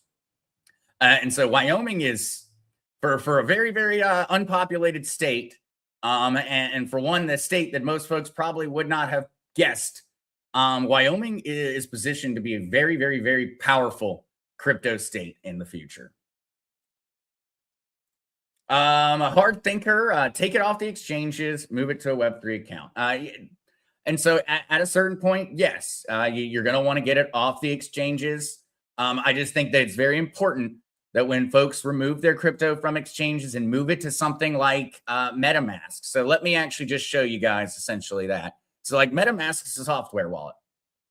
MetaMask allows you, it's directly in your browser. You can run it on your phone. It directly connects with Web3 applications. It's very useful. You can spend things. You can do all kinds of stuff with it. And in that regard, it's very effective. It's very fast. It's free. It's going. It's moving. But it is connected to the internet. And so you do have to remember that, hard thinker, that this is riskier in terms of when you're operating it, when you're using it, than a hardware wallet. A hardware wallet, your secret phrase, your wallet is never actually on the internet. There is no way to gain access to it. That's not the same here with a software wallet. There is a way to gain access to it. There are far more ways to trick you, or for you to have gone to a malicious website and that Web3 application to steal your crypto. And so, yes, there are use cases for both. They are all tools, and we need all those tools, but you've got to remember when you're using a hammer and when you're using a screwdriver, you've got to make that distinction. All right. Patricia Lee, I can't afford to buy anything. Useless art just in case. I don't see much happening here until the RV. Thank you, Zester, for sharing your knowledge. Well, Patricia Lee, I actually have on that exact comment. I think you should come over and check out our ongoing coverage of the 0 retirement crypto. We are over $1,200 that has now been acquired without actually buying any crypto. 95% of that coming from the Gemini card program. And so I would highly recommend going over and checking out those videos on the channel. It's been 2 months and we have exceeded $1,000 without spending any. And as Midnight Token, one of our other methods that we went through where we were mining Midnight Token comes to fruition, we could easily already be over 2,000. So I would definitely check that one out. For folks that are in the same situation, this is going to be an opportunity for folks to start earning towards that retirement and earning crypto without spending dollars, just buying the same things that you were buying before. And that's going to be a big focus of my 2026. It is on that one. I have a goal of 10,000 minimum by the end of 2026 without having bought any crypto. And that's going to get easier and easier. You are seeing it happen. Walmart started accepting Bitcoin this week. Walmart is accepting Bitcoin, 150 million customers. And you're going to see more and more stablecoin programs, credit card programs, savings programs, where you're going to be able to earn crypto by essentially participating, by utilizing stablecoins. Stablecoins, when a store makes that available, they are no longer paying credit card processing fees. You're going to see Walmart and Amazon offer you discounts, offer you bonuses, offer you rewards. You're going to see this all over the place. Another one will be Pax Gold, the tokenized gold and silvers. Tokenized gold is already out. It's already got multi-billion-dollar market capitalizations, and that is going to skyrocket in 2026. You're going to be rewarded for that. There's going to be passive ways, or maybe not passive, some of them active, but very effective means to start earning towards and building that crypto nest egg. All right. Yeah, I got that one. Thank you, Kukla. Jackwagon 305 Zester. Let's say a crypto magically spikes from $2 to $5K overnight. How would one move large sums of money to their USD or another crypto? Would there be limits or freezes? Thoughts? Very, very good question, Jack. And there will be limits. And that's why having these centralized exchange accounts set up is an important part, because you are going to be limited on the amount that you will be able to withdraw. Now, Jackwagon, what I will say for those that have very, very large amounts, if something like that were to occur and we are talking, millions and millions and millions of dollars, there is another way that trading occurs in the crypto world known as essentially OTC, or over the counter. And there are different platforms with different terms and different definitions that are thrown at them. But essentially what they're designed to do is handle giant transactions. And so Jackwagon, that will be an important one. You're going to have to go to essentially certain desk type units, units that are designed for the wealthy, for companies, for major payment transfers. If you're going to say cash out $10 million in one fell swoop, or you're going to have limits that are going to be placed on withdrawal. I think my account on Coinbase is allowed to remove $50,000 a day, but that is only because I've had a Coinbase account that has a lot of security on it, and I've had it for a long time. I know that different people have different limits based off of different things, and so that very, very interesting question. And a lot of folks, Jackwagon, are going to be having that question probably at the time that the rubber meets the road when it comes to different crypto. And yes, it's going to be limited, but you are very easily, Jackwagon, going to be able to move from XRP to a stable coin. And in that regard, that is what will probably be the strategy for many folks. For me personally, in this type of scenario, I'm going to be buying Pax Gold. I'm going to be moving over to stable coins. I'm going to be diversifying to Bitcoin, Ethereum, into other sectors of the blockchain landscape. I'm going to be diversifying a lot of it, but I'm also going to be looking to start withdrawing to a bank account because Zester's got things he'd like to buy. So, yeah, great question, Jackwagon. And I think a lot of folks probably have not thought about that one, because it's you can't just go onto an exchange and it just be completely fine when you suddenly ask them to send a $10 million transfer to your bank account. They're going to have a lot of questions. All right. The only Roy Hobbs, if he only has a bank account and only wants to buy XRP in a hard wallet, what are the potential risks? Well, only Hobbs, a big part of 2026, and I talked about that in my predictions for the year, is we're going to see a breakdown between the folks who want to self-custodian and the folks that want to trust a bank or someone else to custodian their crypto. And so Roy Hobbs in 2026, I think you're going to start seeing the Wells Fargos, the Bank of Americas, et cetera, of the world say, hey, we'll just keep your XRP right here. You can see it right next to your US dollar balance of your bank account, and then you don't have to worry about it. We'll just hold on to it. That's going to have risks if the bank or the financial institution is mismanaging anything. Now, in the scenario of someone who has a bank account, goes out, buys XRP, puts it onto a hardware wallet, the major potential risks in that situation, Roy Hobbs, is somebody gains access to your accounts. Now, that is going to occur 99.9% of the time because you gave them that information. By mistake, somehow, they phish scammed you, they fake called you, all kinds of different ways they go about this. That's going to be a potential risk. Outside of that, the other potential risk is going to be the mismanagement of the security for the hardware wallet. Your 24 words, going and giving that to someone is a huge risk, but it is you have control over this, essentially, is what I mean. The number one risk when it comes in this entire situation, Roy Hobbs, is the user. The most dangerous part of crypto is a lack of knowledge and understanding of crypto.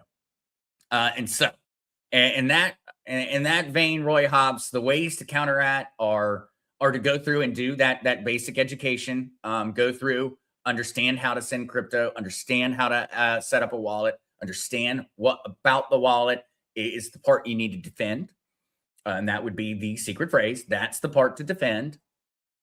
And then you're going to have drastically reduced the potential failures in the system.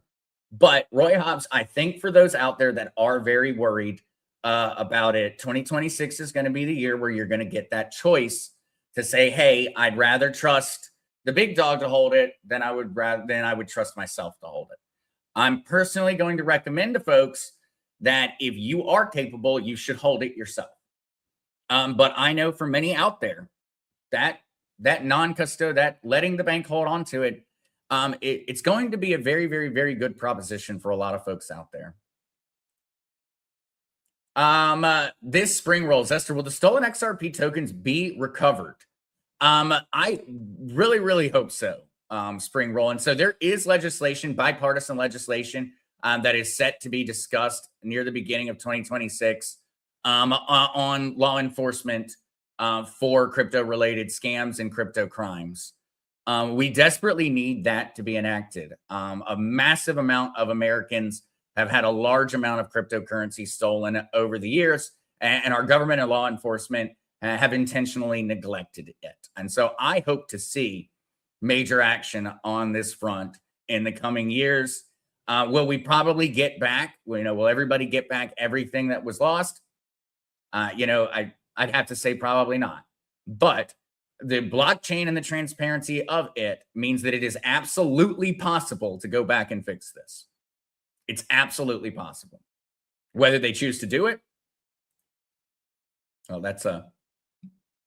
that, I guess, is the big question. All right, the only Roy Hobbs. So what if one just wants to buy, hold, and then sell XRP and nothing else? What would the protocol be? And so the Roy Hobbs, in this situation, what you're going to do is you're going to create a centralized exchange account.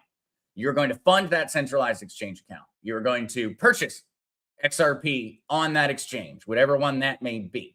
You are then going to have a hardware wallet, say a ledger. You are going to withdraw from Coinbase to that ledger that you are now holding. It is in your hands. You're right there. Now, whenever you would like to sell the XRP, you're going to do exactly what you did from Coinbase to Ledger, but in reverse. You're going to send to Coinbase, and then you are going to sell XRP to USD on Coinbase, and you're going to withdraw to your bank account. Full process has been done, and you have ensured full security throughout the entire system. But remember one thing. You have got to have a bank account hooked up to your centralized exchange in order to withdraw. And so for those that are ultra concerned about security, you would need to potentially remove that bank account connection and then reconnect that bank account when the time came in order to withdraw. But if that's all you're doing, you're not trying to do anything more than that. You don't have to even include that hardware wallet step, Roy Hobbs. You could just say, hey, I'm going to leave it on the exchange. I'm just going to buy XRP. I'm going to leave it on the exchange. I'm going to use the ultimate security protocols for my exchange account, and I'm going to sell and withdraw right back to my bank. Ultimately, the far more secure option, though, would be to have that hardware wallet and add one step. All right. Let's see. All right, looking for a few more. I know everybody, though, it's been a long one this morning, but I'm going to keep answering questions. Jacko, my biggest issue is transferring from exchange to ledger. Why are there so many different XRPs? How do you know you're transferring your exchange XRP to the right ledger XRP? I find crypto to be a PETA. Jack O, I'm going to make a bold assumption that you are on the Lobster exchange. Am I right on that one, Jack, or not? Are you on the Lobster exchange? Because Lobster is notorious for this. There's 1,000 different XRPs on Lobster, and all of them except one are scams. And so if it is that situation, Jacko, I completely understand the confusion and the complication. The big thing that's going to be on that one is you are looking for XRP and XRP alone, XRP on the XRP blockchain. And that's what you're going to have to find through that list of options. I would highly recommend for anyone who is on Lobster Wallet or Lobster Exchange to stop being on Lobster Exchange. It is the worst exchange that I have seen for folks that are new to crypto. And at 90% of the folks that have lost crypto on exchanges that I have talked to have lost it on account of Lobster. And so if that is the case, Jack, that one definitely, I completely understand, but you're doing the right thing. You're doing the absolute correct thing by getting it out of there. And the best way, just XRP. No, none of those XRP Zs, XRP LMNQ, and all the other ones that make it very confusing on that exchange. The only Roy Hobbs, is there a penalty if one buys XRP for the purpose of only selling down the road so that it's basically dormant? Absolutely no penalty whatsoever on that one. The only Roy Hobbs. Nope. And so you're good to go. That thing can remain dormant for the next 2 decades, and then you could input the code back in. Bam, everything's going to be sitting right where it was. But I guess in 20 years' time, technology, screens, and everything else are going to look a heck of a lot different. All right. Is Zaman Wallet safe? Zaman Wallet has had a pretty good track record when it comes down to it. From what I've seen, I prefer my ledger, but I know many folks that have kept their crypto on Zaman. Zaman is very, very nice in regards to that because, well, Zaman seems to be the most directly connected to XRP as a company. And so I know that, like, with certain things that they have easier integrations. It's a lot easier to use XRP with a Zaman wallet. And so it's a lot easier to use it, but the security aspect of it has changed. All right. Yeah, Joyful Voice. I thought I started out good. 12-word seed phrase, purchasing crypto. Then I heard W. Well, you're doing well because you're understanding what you're trying to protect here. A Joyful Voice. You're understanding the importance of that seed phrase. And that's a very important one, guys. That seed phrase, you don't give that to anyone. Like, I mean, anyone. I don't. No one. No one is ever needs to have that. The only time you would be family members that you beyond trust. Things like wills and ensuring that those types of information are being held as a matter of ensuring that future generations that you want to have it do have it. Otherwise, it is very, very limited. Those words are for your eyes and your eyes alone. No company will ever need them to do anything for you. Anyone who asks for them from you is trying to scam you. Right. Oh, here's an interesting one. And see, if I gift a certain amount of crypto to a friend and transfer it to their own cold wallet, is that considered a sale? And am I going to get taxed? That's a great question, Ann. And so that would be viewed as a gift. And so that's going to fall. And of course, not financial advice, guys, not tax advice. Please consult with a professional. But that should fall under the same category as me, say, giving any person a gift. Gifts are untaxed. And so the only thing here that may come in to the conversation and would be the amount of money that was transferred, because I believe they've recently increased the amount of dollars that can be gifted on a yearly basis without it being taxed. But if you exceed that amount, I believe that would change that conversation. And I will let you know something that's very important. From a legal standpoint with crypto, that is fine if you are sending it to them, if you're paying for services or paying for goods or such. But there are some very odd rules if they are buying that crypto from you. And so be very, very careful with that one. Government is not happy with the idea of me and you getting together and you saying, hey, I've got $5,000 in cash and you've got 5,000 in crypto. Let's trade. That is not something you're allowed to do. And so keep that in mind. But in the case of you sending a gift, sending someone some crypto, it should be viewed as you sending that same amount, whatever that dollar value is, as an untaxed gift. Should be. All right.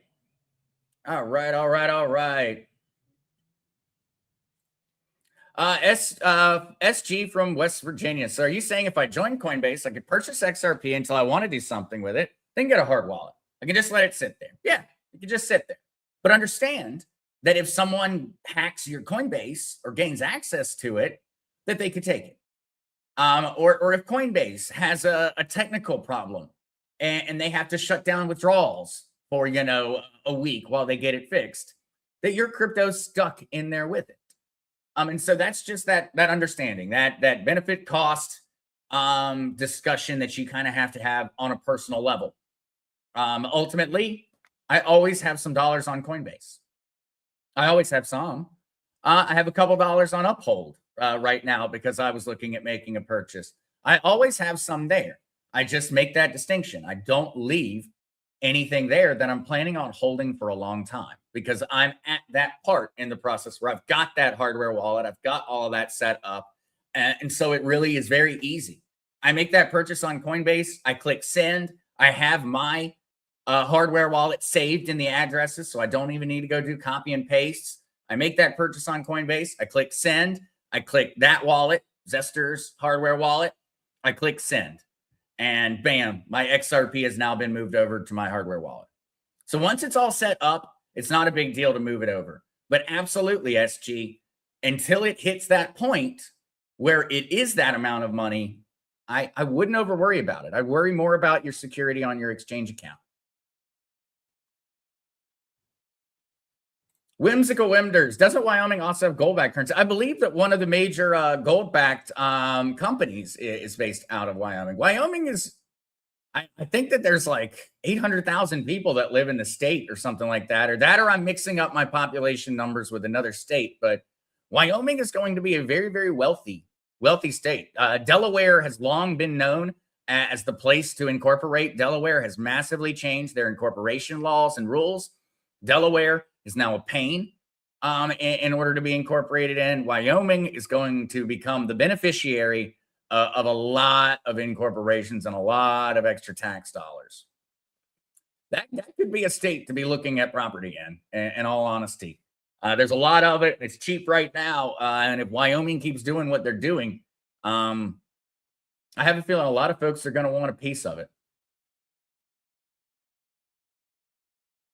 All right. Well, on that one, Lady Hawk asks Zester, if you have a Crypto for Dummies series of videos, please post link. And so on that one, Lady Hawk, I do have some videos. I need to get them into a playlist and do something like that and put it into, a watch along playlist of start to finish. But I would absolutely say come in though with those questions. We tend to do most times when we're going through question and answer, we end up answering questions that range all the way from I'm brand new, how do I get started? To I have got a buttload of money and I would like to be able to start staking it because I've built up to this point. It's wide ranging. And always remember, if you have a question, someone else in the community has a question also.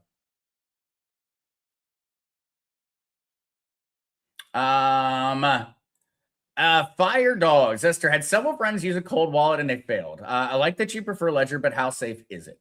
The real tough one here, Fire Dog, with all of the cold wallets and really with crypto itself, is that everything is as safe as you are.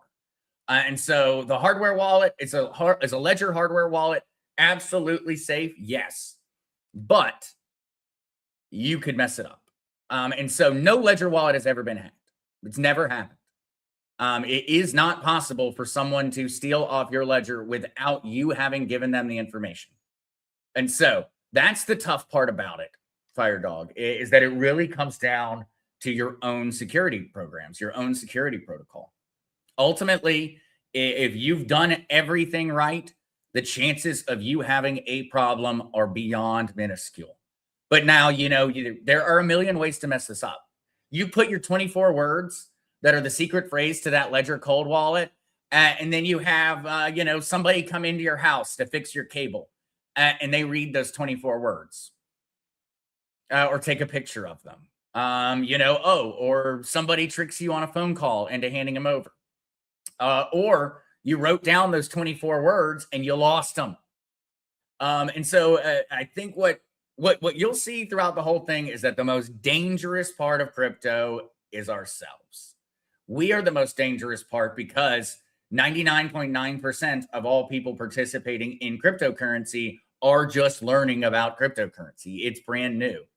It's the same way that if you go back to when checks and debit cards and credit cards first came out in these very differing time zones, there was a lot of fraud and a lot of problems. And there was a lot of fraud and a lot of problems because people were learning how to use this new financial system, this new means of exchange. And this is that on steroids, because the move from checks to pieces of plastic is not even in the ballpark of scale of this move. This move from the old fiat system to the new on-chain digitized financial system of the future is going to be the largest financial change in written human history. And so it is. It's not going to be easy, but things are going to constantly get easier. And Fire Dog, you're going to see a lot of people in 2026 start leaning towards the banks and the major institutions because of these exact questions, because they are afraid. And because the number one risk is ourselves. All right. All right, Zester, I've had Ethereum in my MetaMask wallet for a couple years, but still cannot access it. Waiting for the bridge. Lucy, if you have Ethereum in your MetaMask wallet, you should be able to remove that Ethereum over to a exchange at any point in time. If this is in regards to, I believe there was some company somewhere back that was running some kind of operation where they said that your Ethereum was locked up and someday you gain access to it. I have gone through and helped people and gone through that entire process. What that company says is you're not getting your money back unless the RV happens. And then you're going to have to trust them for it to be done. And so that's what they're saying. They're saying that you'll get access to that Ethereum once the RV has occurred and not before. And so if that is the company that I'm thinking about, Lucy, because that sounds odd, if you have Ethereum on MetaMask, you should be able to access that Ethereum. PAB 1776. What gold did you just mention? Pax Gold. So I use this just so everyone knows. I am using this as an example. Pax Gold is a tokenized gold that already exists. And what I always forget that Pax G. And so Pax G, and a reason that I always bring it up is because this is a part of this move. You're going to see in 2026 tokenized gold and silver very much dominate headlines. And this is just an example. How Pax Gold works, Pab, is that you essentially have a gold ounce sitting in a bank vault in London. You are then issued a token, a 1-to-1 token that is a representation of that gold ounce. You are now able to move around, spend your gold, exchange it, earn interest on it, provide it for liquidity, provide loans with it. You're able to start working it. But you always have the ability to go back and say, here's my 1 Pax Gold. I'd like that gold ounce back. And so I use this regularly as an example of where things are moving. And this is going to be amazing for us precious metal holders, because I believe this is a strong part of the fundamental change of the revaluation of precious metals. The revaluation of precious metals is not just that they've been subjugated, and not just that they've been suppressed, not just that they've been distorted by paper silver and paper gold, but also that they have always had the problem of being very difficult to move. That is what this is going to change. Precious metals are going to have an amazing 2026, in my opinion. And a large part of it is going to be the fundamental change to how you can utilize your precious metals. All right. Let's see though, guys. We're at over 2 hours. And so I'm going to try to answer maybe 2 more questions. and then we're going to head out so that the moderators out there can get a break. I know folks have got to be. Thank you guys so much for sticking around for us. All right. I'm trying to make certain I get some really, really good ones for those questions. All right. Oh, yeah, ECG Kraken is based in Wyoming and regulated by Wyoming Division of Banking. I have a feeling Wyoming, you're going to hear that state a lot, and it's going to be because of how they position themselves, because they've already written and passed that legislation that the federal government hasn't. And so Wyoming already has a statewide framework for how cryptos work, how they're regulated, how Wyoming as a state's going to handle it. And that head start cannot in any way be diminished. That head start is going to be incredible for them in this coming decade. Wally Lane, is Lobster a good company? I do not like Lobster Exchange. I have used Lobster. I have never had a problem on Lobster. The reason I dislike Lobster so much is because Lobster, it doesn't make you lose your crypto, but it makes it a lot more likely that you will, because they do. Lobster lets scam tokens onto their exchange, just blatant scams. And so that's the reason when you try to remove or you try to buy XRP on Lobster, there's like 100 different options. It's because there's 99 scams and one real one. And my question to Lobster is, why are you letting 99 scammers into your exchange and then presenting them as legitimate? Because they do. They present them as legitimate XRPs, but they're not. And that is where my problem with Lobster is. Wally Lane, I have bought XRP on Lobster. I have withdrawn my XRP from Lobster. Everything went just fine. But I have also heard from hundreds of people where that's not how it went. And so that's the reason I am so vehemently against Lobster. It is not because the exchange does not work. It is because the exchange does not care about protecting its users. It is actually intentionally not caring about keeping you safe. And so I am, yeah. And I know that some pretty big names out there have done it. And the reason that they told you to go to Lobster is because they got paid to tell you to go to Lobster. And that's the reason they did it. Abso-flippin'-lutely, because Lobster paid people to do that. And Lobster then allowed people to do pump and dump schemes over and over again on audiences. And so, yes. I very much jump on the sodium podium whenever I hear the term Lobster. And so I feel very bad, and I'd love to help everyone out there that is still on Lobster. I do have a video showing you how to withdraw from Lobster on the show. I highly recommend you check that one out if you're on Lobster. I have a video transferring from Lobster to a hardware wallet, a Ledger hardware wallet. D Rambo Zester, one feels that they're unsure if their cold hardware wallet has been compromised. Is there a way to have it checked by the hacked software secretly installed? And so D Rambo with Ledger runs a security check when you plug the hardware wallet in for the first time. If it passed that security check, then it did not have any malicious software installed upon it. At least I've never heard of a situation where malicious software has gotten past that.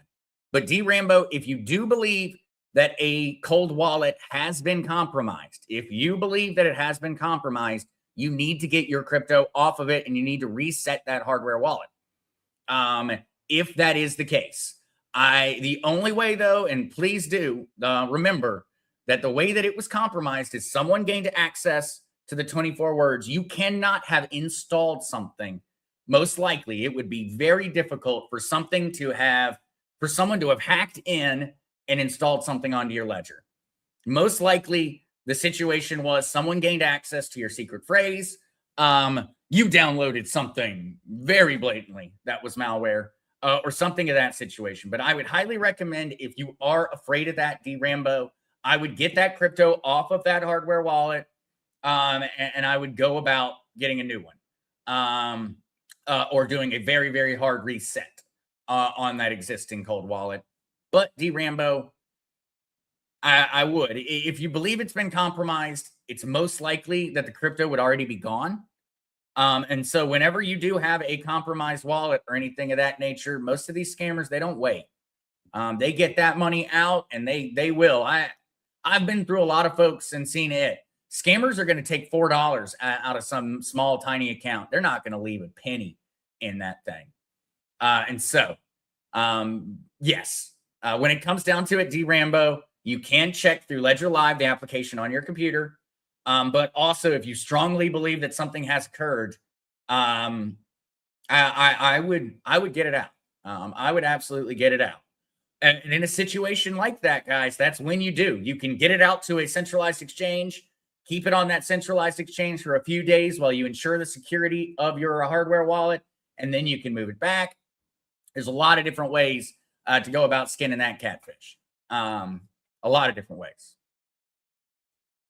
Thoughts on Matt Kaner? Thoughts on Ballet cold wallets? I have not heard about Ballet cold wallets. So Matt Kaner, I'll have to look into that. There are a lot of cold wallets out there, guys. There are a lot. And I will definitely say the ones that I have used in the past would include Ledger, Trezor, and SafePal. Those are the three that I have personally purchased in my life. Of all of those, my number one in terms of using it has been Ledger. And I bought those other ones many, many years ago. I have not used any wallet except a Ledger hardware wallet for the past 6 years. All right. D Rambo, I only asked because I bought my Ledger from Best Buy and have only made purchases from Robinhood. I have a very small amount that has not been touched, so I am safe. Absolutely, D Rambo. That one is. You're probably going to find out pretty quickly if you got a hardware wallet from something like Best Buy that had some kind of malicious software on it. You'd probably already know by now. And remember, D Rambo, the biggest thing is when you set up your Ledger hardware wallet, did it generate 24 words for you? If you generated those 24 words and got those, you can rest easy knowing essentially that nothing happened to that device. The one that's the biggest dead giveaway is when you get one that has already essentially generated 24 words before. That's if something like that shows up and it says, hey, you've already got one. That is not, no, do not put your crypto on. Yeah. Texas Sally, Wyoming is starting to look good. I'm looking at it. After the RV, I will be getting land in Wyoming. Absolutely. I've looked at ranches already. Going ahead and daydreaming for it. And so after the RV, I have every intention of buying a heck of a large ranch in Wyoming on account of everything they've got going on and because of just how safe of a location it is. And so absolutely, I think we're all going to be competing over a lot of those after this all is said and done. I think we're going to be, I think the price of a ranch in Wyoming is going to skyrocket because we're going to be the ones doing it. I think it's going to be our fault that the price of land in Wyoming skyrockets. All right, G Canada, this is going to be my last one, guys. I'm so sorry, Sluggo, Mile High Trish, all the mods. Thank you guys so much for sticking this one out with us today. GI Canada, what type of Ledger hardware wallet do you recommend? That's a great question, and I think that there's essentially some other questions you have to ask first. One, do you like to do things on a computer? If you like to do things on the computer, you can get away with one of the much cheaper ones like the Ledger Nano S Plus. That's what I use. I do everything. 99% of my crypto is done on the computer. I like the Nano S Plus. But it has a very small screen. It does not have a battery. It only operates while it is plugged into a device. I like that. It's very easy to turn on and off. When I'm done with my crypto, I don't worry about it. I unplug it. Nothing more can be done with the crypto in that hardware wallet. And so it's just very easy. It's very simple. I unplug it. I put it back in its hiding place. I wrap everything back up. Good to go. Now, Ledger Flex, Ledger Stack, Ledger X, these have batteries and Bluetooth. They are far more the hardware wallet of the future. The hardware wallet I think that I'm probably going to be needing to get in 2026 is I'm probably going to be needing to get one of these because they allow you to connect through your phone. They allow for you to essentially gain far easier access to spending your crypto. It has Bluetooth, so it can directly connect. It has a much larger screen. It allows for a lot more information on the screen. And so that's where you kind of have to think about it. If all you're doing is doing stuff on the computer and you're storing your crypto for the future, you're not planning on spending it at all, hey, Nano S Plus does everything you need to do. If you do have maybe a hard time with small screens, you want to be able to use your phone, you want it to have a battery, you want it to be a bit more mobile, then you're going to need to step up to a more expensive hardware wallet with something like a Ledger X, a Ledger Flex, or a Ledger Stack. And those can get pricey. The Ledger Flex and Ledger Stacks are pricey. The Ledger X is $100 and some, as compared to the $60 for a Ledger Nano S Plus, and you also get some free Bitcoin if you use a partner link on it. All right, though. All right. That's my last one because it's really, really close. And see, what are your top 3 exchanges that you would recommend? Coinbase, Gemini, Kraken, Uphold. Of those 4, those are my favorite. Uphold, I guess, is kind of my least favorite, but I like it. And Kraken, I guess, also kind of the same. One other option is Crypto.com. All I think is important, and is that you use an exchange that is incorporated in the United States. And so that's where I like to really hammer it down to. Coinbase is where I probably do the most. Gemini, though, is, in my opinion, the up and running #1. Gemini exchange is kicking butt right now. And so if you do, though, do not sign up to Gemini without using someone's link, because Gemini gives you a bunch of free stuff. And so please go over and check out and get a link if you're going to go the Gemini route. But I have a feeling Gemini is going to overtake Coinbase in the near future, unless Coinbase changes something. Coinbase has more security problems that I've heard of recently. Coinbase is not really providing the best deals. Gemini is really starting to take the lead on that one. But ultimately, those would be my recommendations. Those are the ones that I have an account with every single one of those exchanges. Crypto.com, Coinbase, Kraken, Gemini, and Uphold, I have an account with. And I use Gemini and Coinbase the most now. But all right, guys, thank you all so much for joining this morning for a very, very long, but a very, very I enjoyed Mr. C's opinions, thoughts, and his excitement a lot today. And so I felt like it was a very good one. Thank you guys so much for sticking around for all of it. Love you all. Pops will be back tomorrow for your normal time Saturday stream. And beyond that, I will be back on the crypto side talking on Monday for those that have more questions or questions that I didn't get to today.